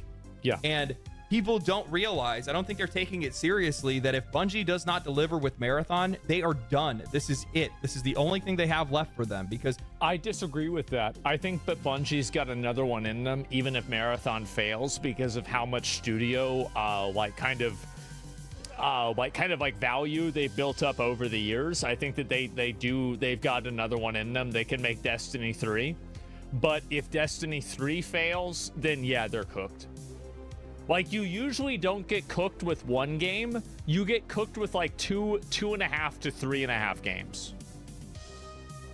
Sony has invested too much money in them for too little return, and they are desperate for a live service hit. And if Bungie's not the one to give it to them, that's not going to work out for them. They have wasted billions of dollars at this point trying to get their own live service hit.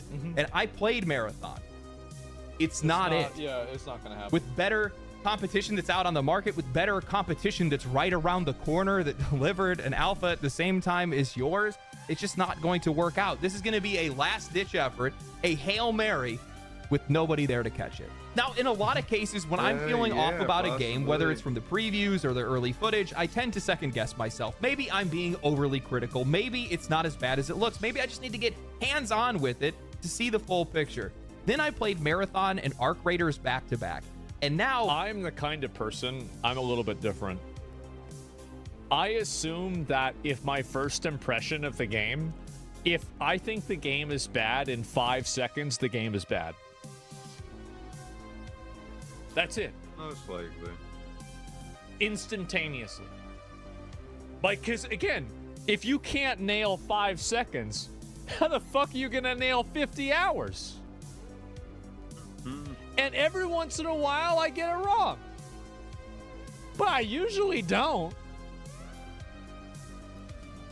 I was being way too generous with Marathon. Let me just go ahead and throw a flag on the play right now and say it outright. Marathon is one step removed from Concord. The only thing that this game has going for it is the Marathon name in a mildly interesting universe. Beyond that, this is one of the most blatant, uninspired, trend-chasing corporate pasteboard games that I have ever touched. Did you guys watch that gameplay? Like, go back and watch this gameplay again. Blatant, uninspired, trend-chasing corporate pasteboard games that I have... Jesus, bro, like... Going for it is the Marathon name in a mildly interesting universe.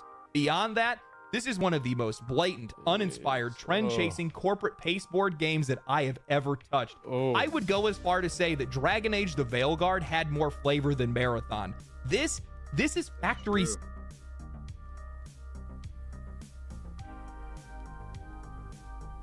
Yeah. So because Dragon Age the Veilguard was at least rainbow sherbet. This is just plain yogurt. Sealed boredom. There is nothing in this game that stands out. Not one mechanic, not one system, not one moment where I sat back and thought to myself, damn, this is what makes Marathon special. They took the basic template of an extraction shooter, filled it with loot that you don't even care about, slapped on some faction rep grinds for the illusion of depth, jammed in some Apex Legends hero abilities, copied on Destiny 2's gunplay, and dropped it all into a flat, lifeless world where everything looks the same. And when I say everything looks the same, I mean literally. The environments are so homogenous and color drained that I found myself disoriented all the time. Not because it was clever map design, but because it all just blurs together. I wish I actually had more to tell you guys about the gameplay loop, but I was mentally checked out within 10 minutes of firing this game up. The matches felt empty. The tutorial was like an afterthought. There was no pressure, no tension, no reason to care. It's the kind of game that you forget the moment that you close it. There's another big component to this, which is that extraction shooters, by definition, are hardcore games. Yeah. You're never going to have an extraction shooter game that's going to have a million concurrent players, right? At least not in the near future.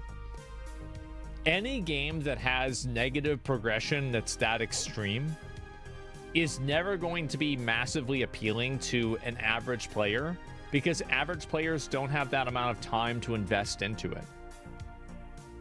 That's it. Arc Raiders incoming.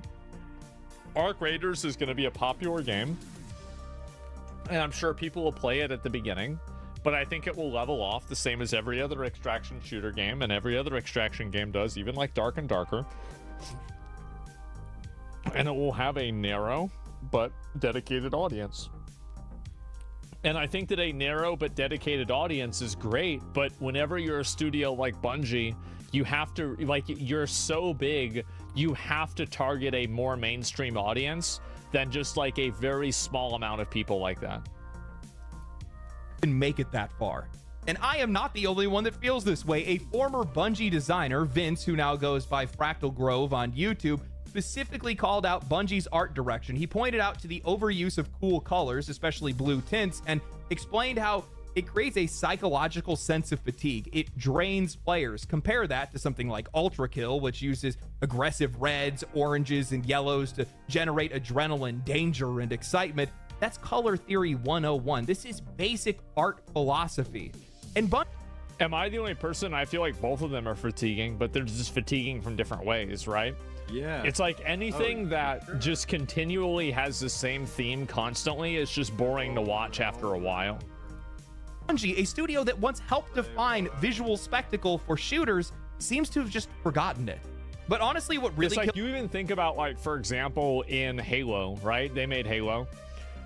Think about how much different Truth and Reconciliation was than, I don't know, the maps in, like, the open on the beach, right? I mean, I think actually that's all part of the same level, like, for that example. Or like, the last level in the game, right? Pillar of Autumn. Yeah, exactly. Silent Cartographer. Yeah, like, it's totally different spectacle, right? Totally different game. And, like, the vibes, like, the thing is that, like, if you look at this... This is Halo 1. Let me see if I get a good image of this. Bro, this shit went so hard. I think this is the remake, I'm pretty sure. But, like, this was insane how good this was, even back then. Like, you gotta remember, this came out over 20 years ago. This had absolute fucking aura. Like, do you remember driving across the bridge? Like, the light-up bridge on the Warthog? Do you guys remember that? Yeah. It's still good? Yeah, no, it's still good. That's what's crazy about it, is it is still good. Even now. That's the difference between, like, graphical fidelity and art direction. Is that these games had insane art direction, and also, by the way, back then, the graphics for this game were next level. Like, Halo, for its time, the graphics were fucking insane. Build marathon for me was just general whiplash. It's the same thing that I felt going from Baldur's Gate 3 to Starfield, from Kingdom Come Deliverance 2 to Avowed. It's that sense of expectation crash, that realization that you're playing something with no soul after coming from something that was brimming with it. Yeah. Because just before I got into Marathon, I played Arc Raiders, and that game gets it. Play it at all. The moment you step into the world, it commands your attention. It is so breathtakingly beautiful. The lighting, it looks good. It just looks good. That's it. The detail, the sound design, it all works here. You feel like an explorer that is cautiously surfacing to this hostile world. The sound alone becomes a mechanic. You crouch, listen, stop. You can hear these arc machines before you even see them, and you're avoiding fights because you don't want to blow your cover. That tension is constantly building with every single item that you collect. You're calculating your risk. Should I push for more loot? Should I break for extraction? One wrong move, a metal detector, a flock of birds, and your position is blown. You jump, you panic, you play it smart because the game is pushing you to. And Arc Raiders actually understands the audience that it's going for. It's an extraction shooter. Like, the thing is that Arc Raiders, I think, like, again, like, I watched a little bit of other people play it. I didn't play it myself. I think a lot of games are trying to recapture that vibe that the original PUBG had. Because, like, there was a vibe that the original, you know, like, first map, third-person PUBG had that I feel like no other BR has been able to capture. Tarkov, I just can't comment on. For the mid-core crowd, and it nails that balance. You have a pet rooster that goes out and brings back materials. You can dismantle in the field so you can make room for more loot. And yes, unlike Marathon, Arc Raiders actually has proximity chat. Embark doesn't think that they need to insulate their players from one another for safety. Removing proximity chat because you're worried about toxicity. Remember what I was saying before about, like, androgynous characters? That's it. That's all you need to hear. That's all you need to hear. That's it. It's over. Game's dead. It's a soy game. It's garbage. Reasons. It's like I said before, and I'm going to say it again. If you do not include proximity chat in a game about tension and human interaction, you do not understand the genre that you're making. And you know what proves that? My experience with it. I went into a match under-equipped. I didn't have any ammo with me. I got into a firefight, used all the rounds that were in my gun, and I bluffed my way out of it by role-playing as a grizzly man with a southern tone for some reason. I have the meds and the rounds to do this all day. Walk away and I'll let you off. And for whatever reason, the other player believed me, and they let me walk away. Funny enough, I bumped into somebody else at the extraction point, and I just told them the truth straight out. I have no ammo. I'm just trying to get my quest done. They let me extract, and we ended up joining up to play the next round together. That's what these games are about. That's why people play them. Emergent storytelling, player agency, memorable moments. Now compare that to Marathon, a game where you're completely isolated in a world that's designed to be antisocial. It's ironic. Bungie helped define cooperative multiplayer in the modern era. They're the... No, they didn't. Bungie brought cooperative online multiplayer to the mainstream audiences with Halo 2. Halo 2 mainstreamed online gameplay. Yes. Pioneers. That was it. Like, you had people playing CS on PC, but, like, I'm talking about mainstream. Everybody had fucking Xbox Live. Everybody had a mic. That right there was the beginning. Like, that was it, bro. Like, Halo 3 was it for me. No, Halo 3 refined it. But, like, think about that. In 2004, because Halo 2 came out in November 2004. Back then, even people were playing online. That's insane to think about. Yeah. Literally over 20 years ago. Holy shit. Ones that pretty much gave us LAN parties for the most part with the Halo days. And now they're making a game that actively suppresses that connection. That speaks volumes. And it's because Marathon isn't a product of inspiration or iteration. It's a live service mold that's filled with monetization systems. It exists to chase trends. It exists to tick boxes. It exists to sell, not be played.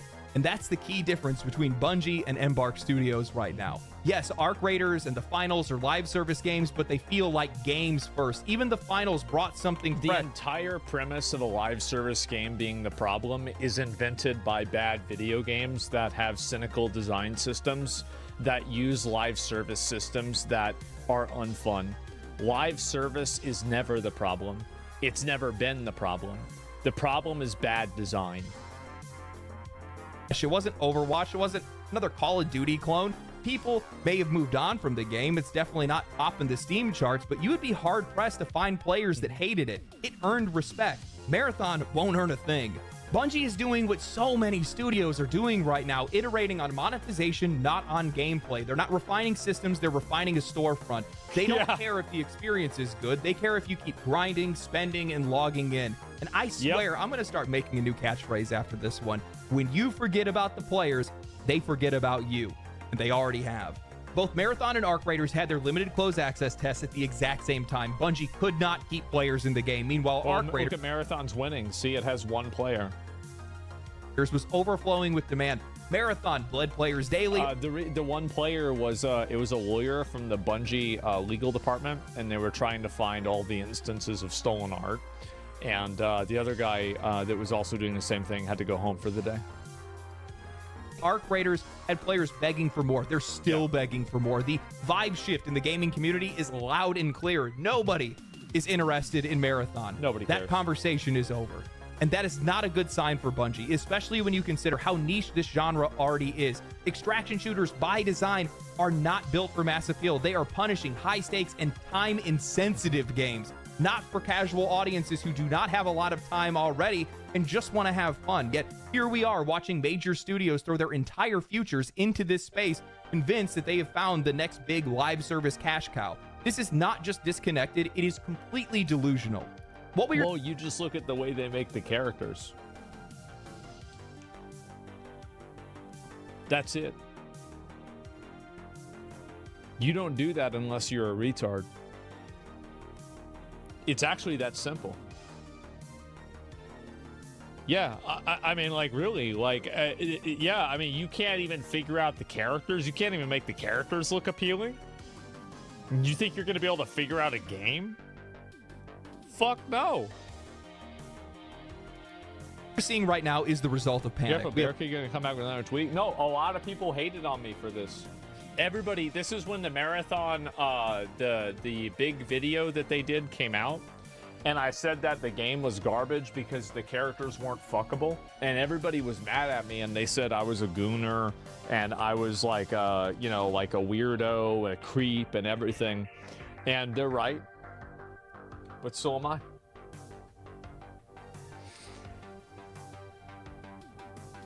Yeah, that's it. Doesn't matter. Literally doesn't matter. Like, you like, whatever insult you can give doesn't matter. I'm still right. Like, it's still true, and no amount of crying, insulting, you know, these like weird patronizing comments, not a single one of them is ever gonna make a dent in that reality. Publishers that are scrambling to try to predict whatever the next trend is, trying to stake their claim before the gold rush ends, but instead of innovating or understanding what these genres and trends are, they're just pouring money into these things and making these watered down versions of games that only ever had niche appeal to begin with. And I think this is where Embark Studios really stands out, because I genuinely do think that Arc Raiders has a bright future. Not just because the game is fun, but because the team behind it is clearly smarter with their budget and more grounded in their expectations. The finals reportedly cost less than $100 million for them to make, and there is no way that Arc Raiders blew past that number by much. It's clean, it's focused, and it's built for players who are actually going to play it. But even still, I don't see the appeal here for the big publishers. This is a genre that has a ceiling. Most casual players are not going to be signing up to get dunked on in a high-stakes PvEVP gauntlet. They do not want to spend hours grinding materials, building up gear, planning for some big PvE encounter, only to get... I'm one of those people, by the way. Like, if I play an extraction shooter and then I lose my stuff, I don't want to play anymore. That's it. I just don't want to do that. Like, I even if it's my fault, like, I don't really care. I just would rather do something else with my time. Like, that's it. Like, PUBG? Well, no, because each thing in PUBG was that. Like, it was just, each game was separate. Yeah, Helldivers 2 did a great job catering to casual players. Yeah, and it was just a waste of time. Yeah. Like, for me, I feel like when I can't make progress in a game, I especially, like, for me, it's like losing progress in a game instantly makes me feel like I'm wasting my time playing it. One shot across the map by some third-party sniper while you're fighting a boss. Some players thrive on that risk. Some people really love that tension. Most people don't. Yeah, they want to log in, have fun, make progress, and log out. Extraction shooters do not respect that kind of time. I have tension in my real life. I do not want tension in my video games. Absolutely not. Investment. They never have. I'm allergic to tension. I mean, just look at Escape from Tarkov. That game essentially birthed this genre. It's considered a success and a gold standard for it, but it peaks at around 100,000 players a day. That's impressive for a hardcore niche title, but it's not the foundation you want to build a $300 million live service behemoth on. These studios think that they can expand their audience by softening the edges of these games and making the experience a bit more casual, but by that actually does that does the opposite effect. Doing so, they're missing the point, because the very the edge was the point. The loss was the point. People play these games because of that. That's the thing. Is like, I don't think that it's kind of like, this is a weird way to say it, is that I always thought Assassin's Creed lost its way with Valhalla because Valhalla appealed to me as a player. I don't like stealth games. I think that they're boring. So if I'm playing a game and it's a stealth game and I'm enjoying it and I'm excited about it, then we've got a problem. Things that make these games compelling, the risk, the tension, the player-driven stories, don't translate well when you strip them down for mass appeal. You're not left with a broader audience. You're going to be left with no audience at all. That's right. And I think that's the real tragedy for Marathon. Not that it's just a bad game, but it's a bad game. Look at, for example, Baldur's Gate 3. They doubled down on being a niche game, and it worked because it was a good game. Born out of desperation. It's corporate wishful thinking and playable. Balatro is another good example. Very niche game. Form. A studio chasing a trend it doesn't even understand in a genre that was never built to carry that much weight. It's not the next big thing, and it never will be. They need to stop trying to make the next big thing, and they need to go back to making the thing that they think is cool. That's how this all started. That's where all of this came from. That is the reason why Bungie left Microsoft and Xbox to begin with. They wanted to reach beyond Halo. They wanted to do something different. They did that with Destiny. They didn't even, apparently, I don't think Bungie even wanted to make Halo Reach. It's just that, like, they kind of had to, and like that's why Halo Reach was like the last good game. Right? They did. What was it that they did? They had to. Yeah, I thought that was their expectation. And they shackled themselves to it. Now they shackled themselves to just live service games altogether.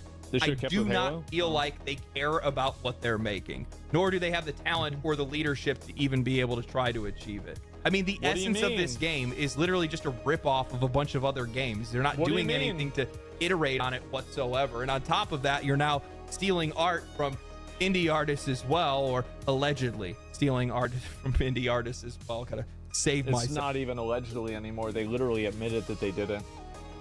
They literally, they said that they did it. On that one, but at this point, I mean, just pay somebody else to make it. It's clear that you guys don't want to. I just don't see a world where this game succeeds. Not unless they push it back another 2 years and then approach it like it's Destiny 3. I know that sounds crazy, but these guys should be working off of their strengths. They should be making a game for the audience that they already do have. Because if they make Destiny 3, I'll play Destiny 3. I don't give a fuck about Marathon anymore. Like, I'll play Marathon when it comes out because it's like the new game that's coming out. But like, I'm not going to get into it. They get much higher buy-in from your players and also from other players as well. You should be working off of your strengths, your current customer base, and not this imaginary audience that you guys think you can go after, especially when you're charging a premium price. I'm sitting here and I'm like, how is nobody made a true competitor to Borderlands or The Division? It's like those two games just exist out in the ether, and there's been a couple of ones, but they've been like really knockoff kind of titles. If one of these companies actually put their foot down and made something like those games, it could do well. The only games that I know of, at least for live service games, is Once Human, which I think is a really cool concept. They have a lot of really cool stuff with that game. The game's really fun to play, but it still has a little ways to go. They got some stuff they need to work on with that. But I haven't played it for a while. Outside of that, The First Descended. I talked to the devs with that game.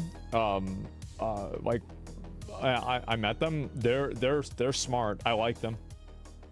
I mean, at the Q&A for The First Descendant, the most important question that was asked was why. It's a good why one of the female characters' toenails aren't painted.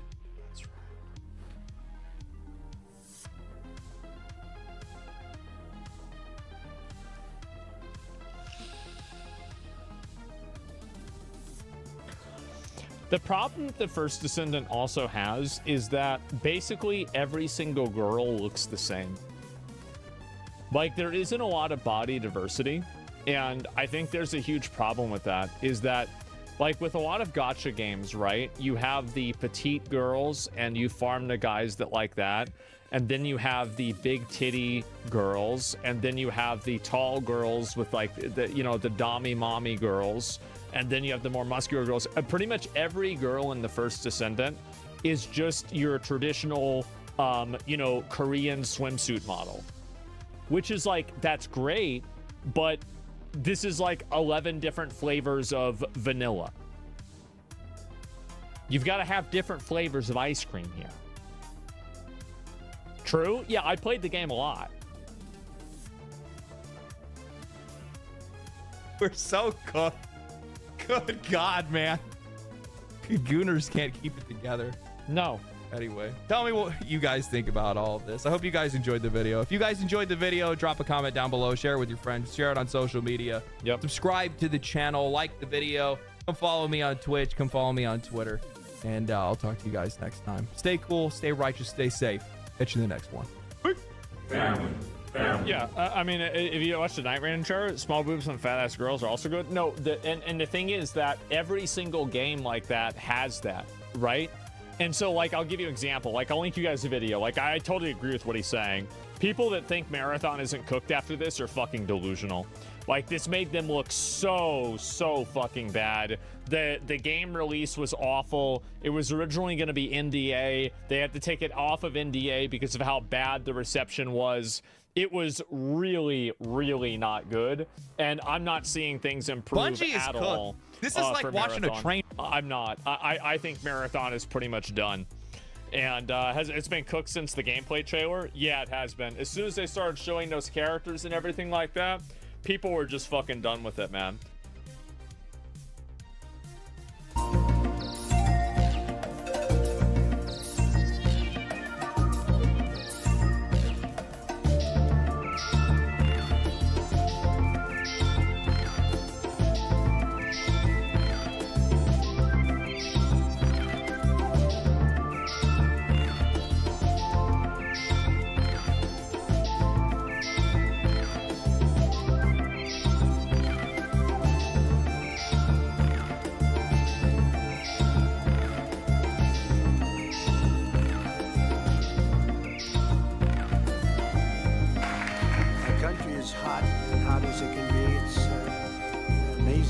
Back 6 months, it was cold as could be. It was an embarrassment what was happening, and now I think we have the hottest country anywhere in the world. I don't even think it's close. I was told that also in the Middle East. The three times are changing. We're back. Men that were very nice to us. They said this is amazing, the transformation of the United States of America. They've never seen anything go so quickly, and it's literally over a period of 4 or 5 months. But really since November 5th, and I think we have the hottest country in the world right now. So we're doing well, and we'll keep it going. And we're going to have a lot of fun. We're going to make a lot of people happy, a lot of people well. That's why we're here. And I want to thank you all for being with us in the great White House. There's nothing like it. There's nothing like every time I walk in, I say, man, this place is something special. You never get used to it. It really is. As we mark a historic milestone in our mission to make America healthy again. You know, we started Make America Great Again, Bobby. I'm not sure you can get away with that without having to make a major payment because, you know, this was... I copyright Maha. He goes to Maha. But no, Maha's become hot. Over the past few years, we've built an unstoppable coalition of moms and dads, doctors and young people and citizens of all backgrounds who have come together to protect our children, very importantly, keep the dangerous chemicals out of our food supplies, get toxic substances out of our environment, and deliver the American people the facts as to really where we're going. And we want to have what we deserve, and we want to be healthy, and we want to have a lot of good things happen, and I think we're going to have that. I think this is just the beginning. We have some of the most brilliant people sitting on this panel, and likewise in the audience, I recognize so many of them are in the administration. With us today is the man who fought harder than anyone I know to bring these issues to the center of American politics, our Secretary of Health and Human Services, Robert F. Kennedy Jr. Bobby, thank you very much. There he is. And we're really also see some joined change by out of this Secretaries guy, though. Brooke Rollins, Scott Turner, Linda McMahon, Doug Collins, Doug Burgum, Lori Chavez DeReamer. You're doing a very good job, Lori. You know, she's considering she's a Democrat. You know, the unions say she's really good. I did it. You know, I took a lot of heat for doing it, and then they were all saying what a great job we did. Now everybody's happy with you. Great job. Thank you very much. As well as EPA Administrator Lee Zeldin, Budget Director Russ Vaught, SBA Administrator Kelly Loeffler. Kelly's been amazing. She runs small business, which is actually the biggest business there is, right? She had no idea how big. She's doing great. FDA Commissioner Dr. Marty McCary. Thank you, Marty. NIH Director Dr. Jay Bhattacharya. Thank you very much, Jay. Thank you.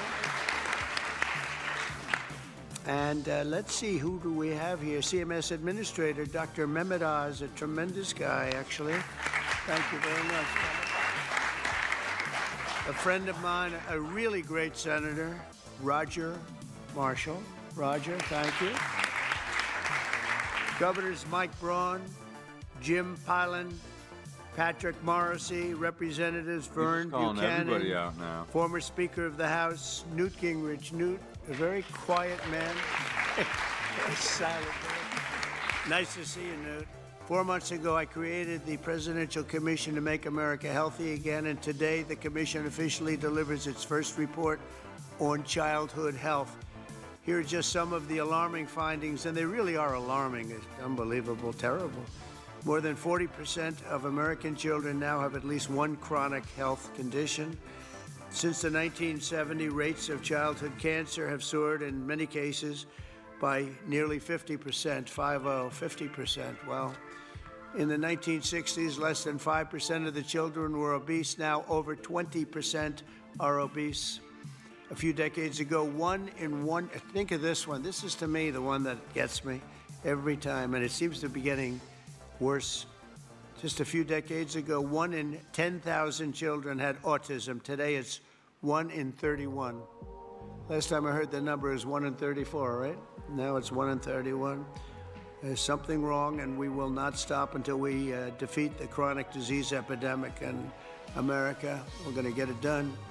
For the first time ever, this report examines some of the root causes that many believe are making our children sicker and our population sicker, I guess. It just doesn't stop with the children. It's our population also, such as the ultra-processed foods, over-medicalization and over-prescription and widespread exposure to potentially toxic chemicals.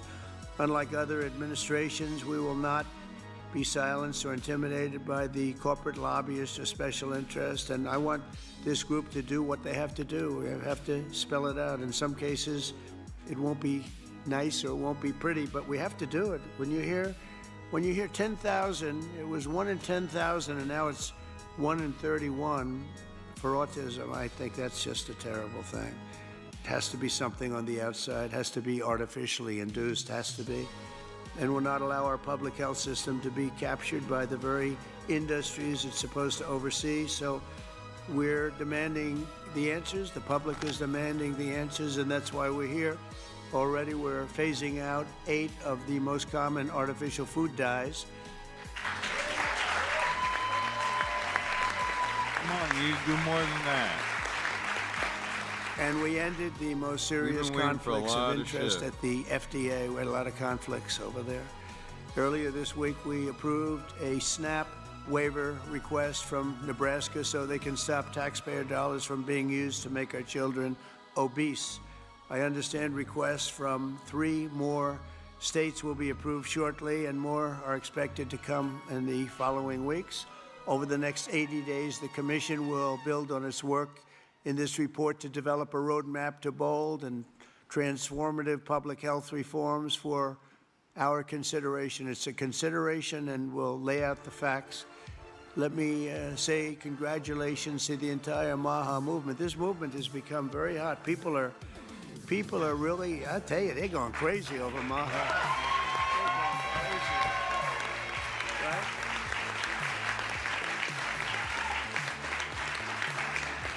and I look forward to continuing the historic progress. And I will say this whole group, this whole table, they're very, you know, I use a word that's, because it's a beautiful word, actually. The Democrats took it and they used it instead of the word liberal. They used the word progressive. And normally I'd say you're very progressive, meaning you're far. They're not progressive. You are progressive. They shouldn't be allowed to use that word. And so therefore I'm not going to use it to describe you, but you are far forward thinkers. You're amazing thinkers, and we appreciate having you. It's just tremendous talent around this table, the most respected people anywhere in the world, actually. And you know, I've been a fan of Bobby for years. He came up to see me 13, 14, 15 years ago, I remember, and he left. And I made a couple of the statements that he made because I agreed with the same thing, and we both went through hell. Do you remember that? It was a massive, but you know what? We turned out to be right. It was sort of interesting. But I've been a friend of Bobby, and he's been a foe, too. You know, he's tried to stop a couple of my jobs. In one case, he did stop a job, and I was really angry. And then about 4 months later, we went into like a depression. And I saved a hell of a lot of money by the fact that you stopped it. You're welcome. So I never minded. I always said, thank you very much for stopping that big job I was going to do.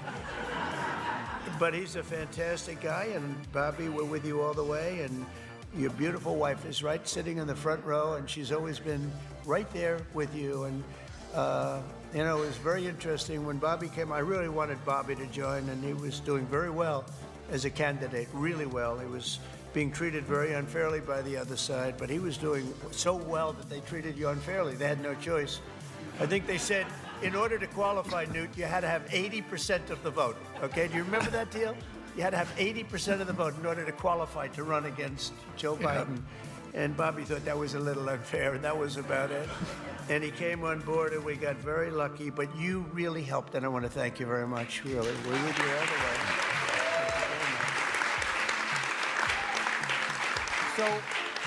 So Bobby, if you'd say, give him your thoughts, please. Well, thank you very much, Mr. President. And I do want to say something, because I get a lot of credit for steering this administration toward the MAHA movement. But I joined the campaign in August. I joined President Trump in August and became, you know, went from independent to his campaign. But it was in June that he made a speech specifically on this issue. It was a MAHA speech before MAHA existed. And that I took note of that speech at the time and thought there's a potential here for a common ground. I want to thank you for your vision, for your courage, for standing up. You know, President Trump is a populist president. He's a president he's blamed for giving money to billionaires and all this stuff. We hear about that all the time. But he is on the side of the middle class, the working class, the poor in this country, people.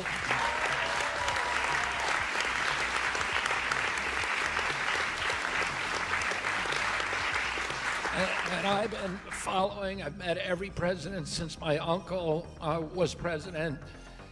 And I've never seen a president, Democrat or Republican, that is willing to stand up to industry when it's the right thing to do, and they're willing to talk about really difficult issues and to hold his stand on those issues. I've never seen anything like it, and I'm very, very grateful to you. I've sat with industry again and again in a room with him and heard him say, we can't do that. We're going to do something different, deliver news that they didn't want to hear. Oh, I'm grateful to this. This is a milestone. There's never in American history has the federal government taken a position on public health like this. And because of President Trump's leadership, it's not just one cabinet secretary, it's the entire government that is behind this report. And I can say again, I talked a little bit about when I met Rachel Carson as a boy. My uncle tried to do this, but he was killed and it never got done. And ever since then, we've been waiting for a president who would stand up and speak on behalf of the health of the American people and say, there is no difference between good economic policy, good environmental policy, and good public health policy, and good industrial policy. We can have all of them We need a united cabinet, and we need to go forward as a single people. I want to thank you for that, President Trump. Thank you very much. Thank you.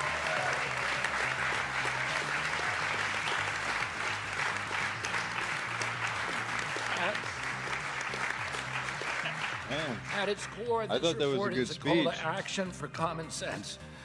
We've relied too much on conflicted research, ignored common sense, or what some would call mother's intuition. It's common sense that ultra-processed, nutrient-poor food contributes to chronic disease. It's common sense that excessive screen time and isolation lead to anxiety and depression, especially in children. It's common sense that exercise and healthy food should come before prescriptions and surgery. It's common sense that not all calories are equal in nutritional value. Oh man, that's not common sense to nobody. Kids is dangerous. It's common sense that we can celebrate the innovations of modern life while also demanding fearless inquiry into ameliorating the negative effects of medication, agriculture, and environmental practices. It's common sense that research funded by corporations deserves more scrutiny than independent studies. I'm so proud of this cabinet, and particularly Secretary Rollins and Administrator Zeldin, who, again, I'll say it a third time, worked late nights, early into the morning to make this happen, and to all the leadership from the White House staff, beginning with Stephen Miller, and Heidi Overton, Dr. Heidi Overton, with Vince Haley.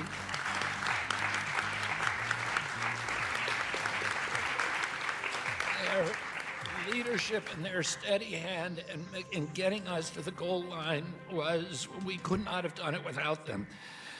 They helped us grapple with weighty issues and committed this administration to solving large, complex challenges like children's health. We're joined here by senators, advocates, governors who I have worked with, and CEOs who I know who are all ready to begin carrying out this mission. This is the beginning of a conversation, a national conversation that we are going to have with maturity, with nuance, for the first time in history, thanks to your leadership, President Trump. There is a reason that the Maha Mom sided with you, President Trump. It's because this administration has the bravery to tell the truth and solve problems through innovation and not nanny-state regulation. President Trump, I'm honored to present you the Maha report and work with this incredible cabinet that you have brought together to make our children healthy again. Let's do it. That's what I've been waiting for.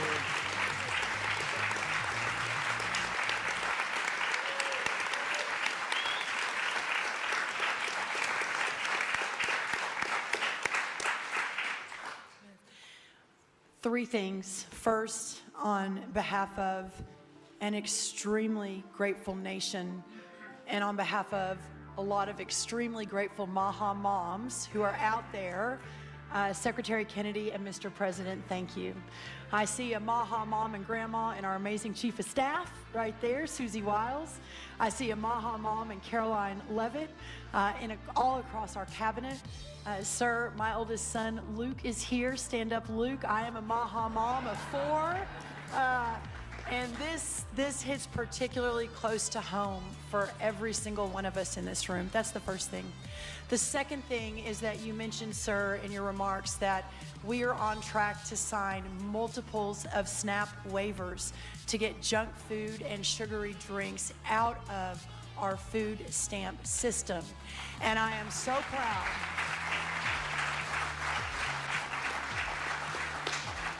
I am so proud to announce that on Monday, I was in Nebraska with Governor Pillen, where we signed the first one. An hour ago, I signed the second one for Governor Braun in Indiana. He may not even know that. I've got it right here, sir. I also signed the third one, Governor Kim Reynolds of Iowa, about an hour ago.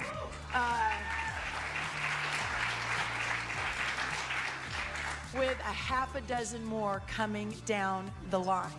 And sir, that has never happened before. Under Republican or Democrat administrations, we have never made that happened before. So I am so proud and so grateful for your leadership. Morrissey here, who was the first one to apply from West Virginia. Oh, Governor Morrissey.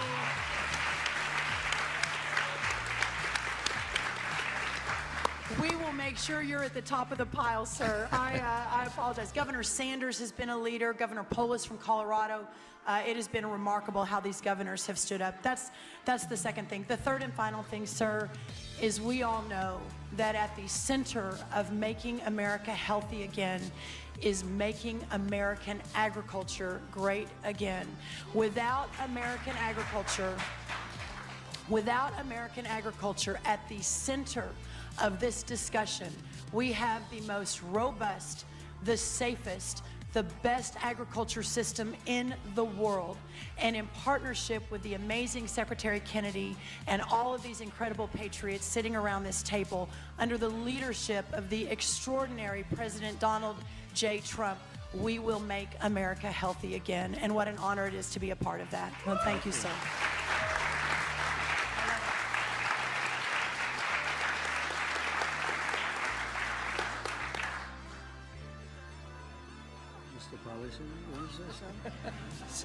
Big policy man here.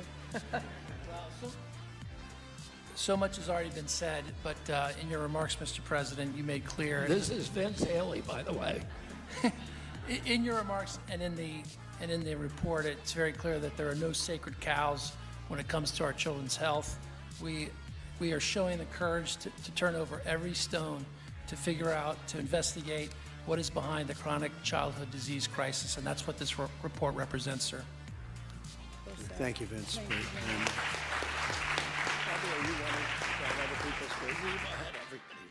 Oh, good. Most have already spoken. That's very good. But the fake news wasn't here. What's going on? I mean, Oz, I want to thank you for your work. Would you have anything to say to the media? Thank you, sir. I think it's a moral failing if we don't address this, but it's definitely a financial failing as well. 50% of children are on Medicaid or on the CHIP program. It is an obligation we all have to address this reality. As you know, the cost of Medicaid has gone up 50% in 5 years. Right. I thank you very much for having the bravery to commission this report, and Secretary Kennedy, Secretary Rollins, Lee Zeldin, and everybody else on this panel for being able to effect what has not been done since this law for Medicare and Medicaid was written in 1965. God bless you. Thank you very much, Oz. Thank you.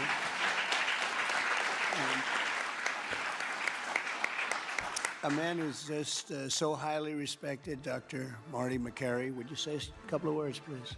Thank you, Mr. President. The United States is the best in the world when it comes to proton beam therapy, CAR-T, sophisticated operations. But when it comes to the health of the population, it's been a 50-year failure. And we have got to change course, and it's not until you have had the courage to let us take on these giant issues, as Vince Haley said, without any sacred cows, that we've been able to change. And I think this will transform our healthcare system from a reactionary system where doctors are playing whack-a-mole to a proactive system. So thank you, Mr. President. Thank you very much. Thank you, man. Highly respected man. Jay, please say a few words. Thank you. Thank you, Mr. President. I said earlier already that it's shocking to me that what this report says, which is that our kids will live less long, less healthy, more unhappy lives than we will as parents. We can't have that. I'm so proud to be part of this moment because that doesn't have to be the future. We can change things by doing excellent gold standard science, understanding the root causes of all these problems, reversing it. And Mr. President, this is an enormously important moment because it's from this moment forward, we will reverse course so our kids will live longer than us, will live more healthy than us, and will be happier than we have been. Thank you. Thank you very much. Thank you. Thank you, Joe. Good job, too. I have to say we have the greatest farmers in the world, and we love our farmers, and we want to pay respect to our farmers, and we always will. And we won the farmers by a lot in the election, in every election, all three elections. and we won by a lot, and I will never forget that, and they are foremost in our thought, and representing, I think, the farmers better than just about anybody can do is Senator Roger Marshall. Could you say a couple of words, Roger, please? Mr. President, we're not tired of winning yet. Congratulations. What a week you've had overseas, one win after another, one big beautiful bill across the House floor this morning. You're the best closer in the game, and this is one of the greatest days of my life professionally speaking as well. And I just want to acknowledge my Maha mom out here as well, that my wife, Lena, was a Maha nurse and a Maha mom and a Maha grandma. Now, Lena, will you please stand up as well, my wife?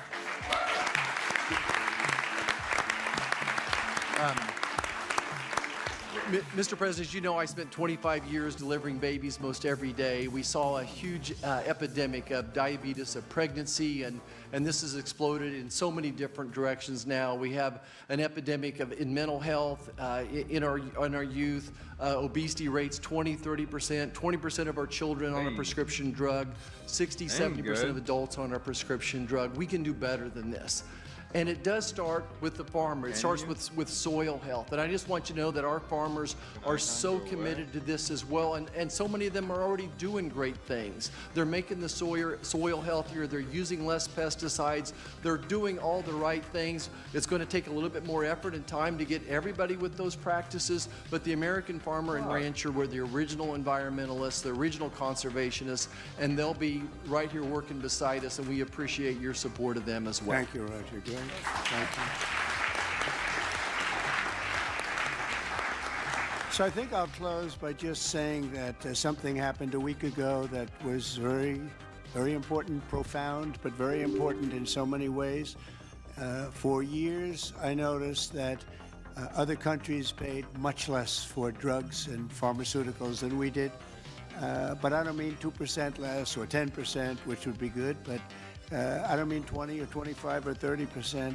I mean, sometimes we paid 10 times more, 12 times more, 13 times more than other countries, where people from our country would be seen going into Mexico and seen going into other countries, leaving on trips. I don't think 12 and 13% is because they'd get in London, they'd be able to buy a drug for 1/10 the price of what it costs in New York City. And I watched this. And I watched it during my term, and I didn't like it. And it's a very complex system, but, you know, we're smart also, maybe much smarter than they are. And at some point, we had to figure out, I heard it was the middleman. Nobody told me who the middleman was. Nobody knew who the middleman was. Nobody ever heard. All I heard is the middleman. I said, they've got to be the richest people in the world, whoever they are. We don't even know if there is a middleman. All I know is that the drugs were 10 times higher and sometimes more than that. And I really got into it over the last year, and I figured the whole system out. And for various and sundry reasons, the United States of America was being screwed, and we were being taken advantage of and being laughed at for years and years. And I said, it's not going to happen anymore. And I brought a great gentleman, the head of Eli Lilly, in, who's great. He really is. He's great. He's done a fantastic job, and others also of the companies. And I'd have it out with him. I had debates with him, actually, and pretty much it was a debate that was impossible to lose. Why am I You had to be a real bad debater to lose that debate, because they couldn't justify it. They tried to say, well, you know, we pay for research and development, and the United States has agreed to pay for 100%. I said, why? Why are we paying? And by the way, that wasn't even the number, because it's still way too high if you took all the research and development. But you have other countries that are a lot more vicious than us in terms of their representatives. And they'd set a price for a drug, and they'd say, tell the United States to pay for the rest. We were subsidizing the whole world. And I said, we're not going to do that anymore. We've been a laughing stock for so many years. The last 4 years, we've been a laughing stock. I said it. We were a laughing stock, and now we're the most respected, and we're the hottest country in the world. We're going to remain that way. We're going to do that with drug costs, too. And so I said, I'm going to do something that's a very unpopular thing to do with a small number of people, mainly the people that own the drug companies and others. And I'm not even blaming them. They were able to get away with it. But it was really other nations that took advantage of us, because the drug companies were under their thumb. And they would say, this is what I'm going to pay. And the European Union was right at the top of the list. Let me tell you, we're going to pay $20 for this, and we're not going to pay any more. And America would pay $240 for the same thing that they're paying $20. They said, tell America to pay for the rest. And for years, they went along aimlessly, and they did it. And I started making changes, and I'll never forget the end of my first term, which was very successful. We had the best stock market ever. We had the best economy ever of any president. We went up 88% in the stock market, as an example, and I think 116% in one of the other indices. And we're doing well, but this whole thing with the drug costs always bothered me, and I started really studying it, and it's very complicated stuff. And I said, you know what? We are paying so much more, and I demanded favored nations. We're the biggest buyer, we're the best buyer, we're the most solid buyer, we're the one that paid for all of the research and development. And I said, we're going to do something that's earth-shattering. So at the end of my first term, I was so proud, because it's the first time in 28 years that any president reduced drug prices during the course of 4 years. And you know what the number was? 1/4 of 1%, but it was down 1/4. Think of it, 1/4 of 1%, very little. Essentially, they remained the same. But I wanted to get it down, and I was so proud. I thought I was the greatest guy in the world. I took it down 1/4 of 1%, and I had news conferences. I was bragging. I'm the only one that did it 28 years. And then I said, that's not very much, because we were still paying so much more. And I decided I've got to break the system. And it's the most powerful lobby in the world, the drug company. The most powerful they are, the most powerful. And I'm not saying bad, good, I'm not saying anything, but they have tremendous power over the Senate, over the House, over the governors, over everybody. And I have looked they forward spend to more money, billions and billions of dollars. And I said, I don't care. I have to do what's right. And I declared a favored nations, most favored nations, where the United States from now on is going to pay the exact same price as the lowest price anywhere in the world. In other words, if you take... Right? In other words, if you take the country that's paying, and let's say in a certain part of, there may be some country out there that pays a little bit less for very good reasons because of the fact a thing called poverty or whatever, but we take the lowest countries, say European Union countries as a whole, that would be fine, or take individual countries within the European Union, or take various countries that nobody's even heard about. We pay the lowest, and what that's going to mean, and I'd like to put somebody to police it, because it should start immediately. It shouldn't start in 2 years, 3 years, 5 years. They'll say, yes, it kicks in. They always say kicks in, Marty. It kicks in, sir, in 4 years, and then 4 years they get it changed. It should mean, so remember I told you I was happy with 1/4 of 1%. It could mean anywhere from 70% to 89% reduction in drugs and pharmaceuticals. That's a little different, right? If my theory is correct, there may and be I've some actually had some fundamental aspect to congressmen the call me angry and they earth say, which is sir, related can we talk about this? I said, no. They wanted to talk because, there's tremendous power against them. And I understand that. And every one of them was covered. Senators were. I see Roger smiling, and Roger probably was too. But you know what? He wants to do the right thing, right? He wants to do the right thing. And we're doing the right thing. We're taking advantage of, and forget the drug companies, we're taken advantage of by other countries that insisted with the drug companies that they were going to pay X dollars. We're not paying any more, and you're not doing business here. And they were nasty about it. These people are almost sort of afraid of them. And we are going to now get a reduction in drug costs of up to 89% in some cases, but 50% would be a bad number. So think of that. 50% versus 1/4 of 1%. Think of that. 85, 89, 91, 72%. It's going to be massive numbers. It's going to be incredible for Medicaid, incredible for all forms of healthcare. Medicare is going to have a huge impact, so big that nobody can calculate it. I mean, this thing could drop like 25, 30%. The drugs are big. It's a very big part of it, right? You know what else is so big they can't calculate? So it'll affect everything. It'll affect your whole life. The amount of money you're going to be saving is going to be incalculable. Nobody can believe I had the courage to do it. I don't think it's courage. I think it would have been courage not to do it. I tell you what, not to do it would have taken far more courage because I was tired of it. And I was listening to these guys, and they are, you know, they make a lot of money every year, millions and millions of dollars a year. Eden Grove. And I agree, because at the beginning, because of the complexity, you'd walk out of a room, you'd hear them talking, and, you know, they almost convince you that it's a great system, it's a wonderful system, even though we were paying 10 times more. That's why they make $30 million a year, because they were good, but not any longer.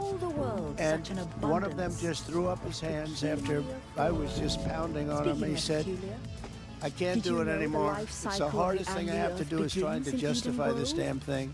I can't do it anymore. One of the biggest companies, I just can't do it anymore. You're right. And as soon as he said that, that was like incredible, because I understood exactly he couldn't do it. He said it's the hardest thing he had to do is trying to justify why we're paying $200 for something and somebody else is paying $12. That is a neighboring country. Take Canada. I mean, people go up to Canada to shop because the prices are so much less, and it's not going to happen anymore. So we're going to take the lowest country anywhere in the world, and that's what we're going to be paying, and we'll be saving from 50 to 89%. And these are big, these are tremendous numbers. There's not going to be anything where we're paying 10 times more than somebody else. And one thing that is very important, and it's got to be implemented. It's done. What, is he going to just raise everybody else's price it's so done. it looks like he did it? We have to get somebody that's got a lot of strength and a lot of power, because you have to implement it, because these countries are going to go down fighting. They don't want this to happen because they're going to go up. Now, there are many more people involved in the world than there are here. So they'll go up a little bit, maybe 15, 20%, and we're going to go down 60, 70, or 80%. But they will fight the drug companies. The drug companies are very worried that they're going to fight, and that's okay. If they fight, we'll just say, that's okay. We are not going to let you sell any more cars into the United States, or we're not going to let you sell any more wine or liquor or alcohol or something that's actually much more important to them than the drugs. And we're going to be able to force that issue if we need to. They should do it. We're basically equalizing. They should do it. And, you know, the drug companies should do just as well. There shouldn't be a hit on their stock. I don't think it will be. It's basically, it's going to be the same amount of money, but it's going to be redistributed. And it's going to be redistributed, so they're going to pay a little bit more, and we're going to pay a lot less. A little bit more because there's so many more. So, you know, it's a bigger number.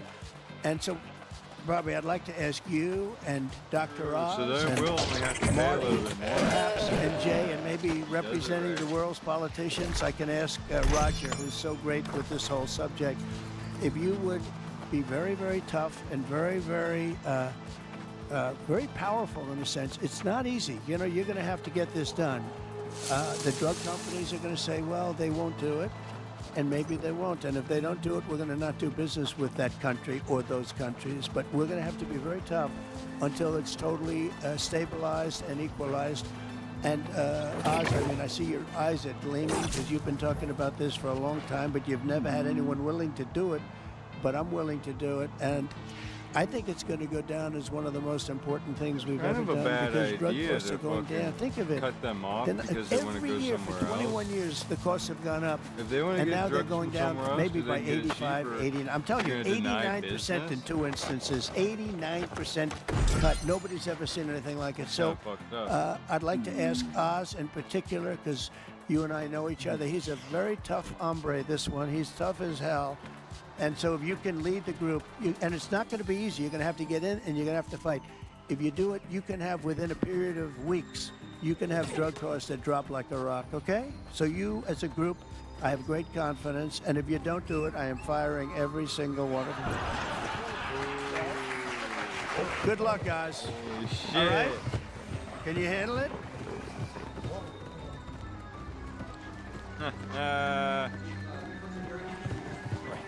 The companies are all coming in. We've had some very promising interactions.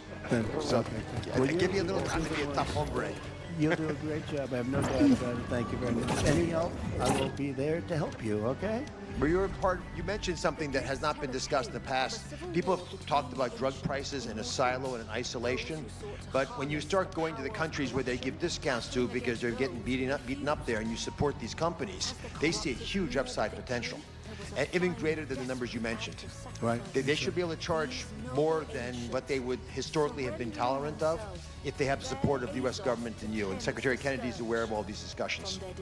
Well, they were artificially low and artificially high. We were artificially high. They were artificially low. We're not going to let that. And I think you're going to be able to handle it pretty easily. But speed is very important because we can do this immediately. This doesn't take 2 years, 3 years. It doesn't take a month.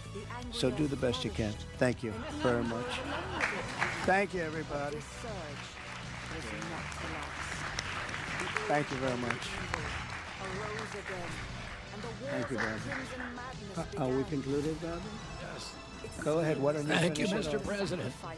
Let's all give a hand for President Trump for his leadership. Thank you.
Everything I've learned on Eternum now needs to be reconsidered in this new. If these. Yeah. Every bit you were saying.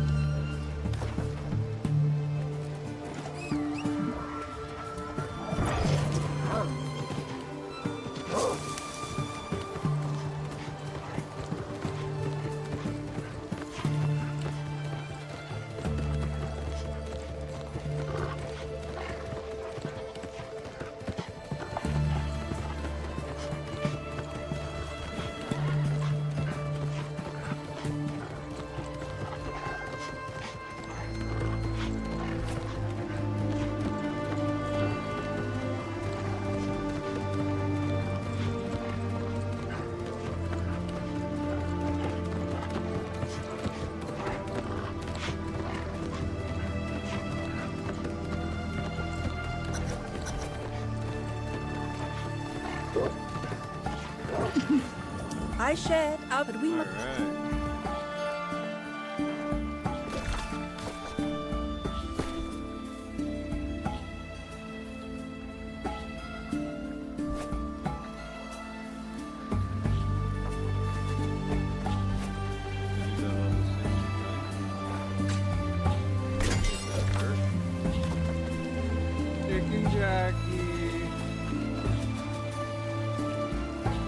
Good work in the ruins up there.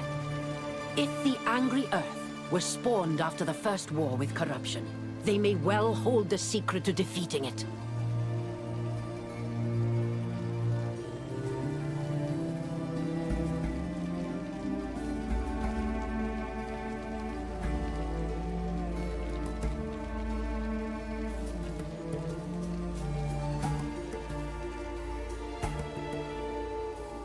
I have a strange feel. Adventure my brother kept. Yes, come.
out.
This. It's like, what do you think?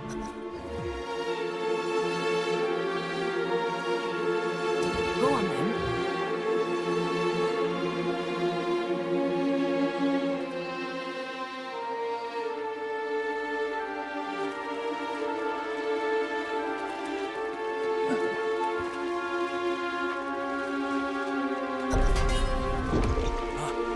There we are.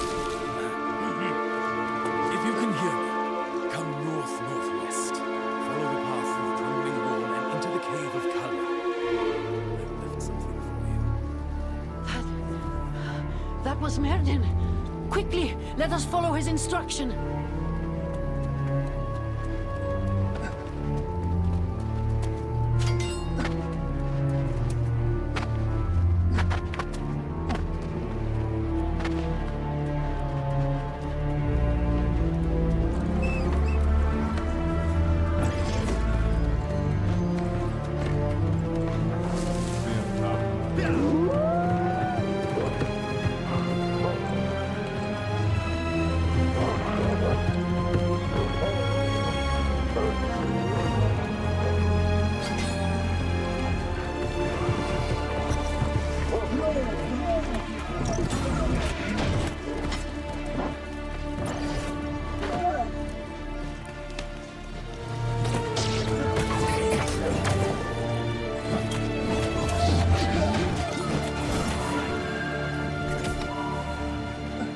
I can't believe my...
Back.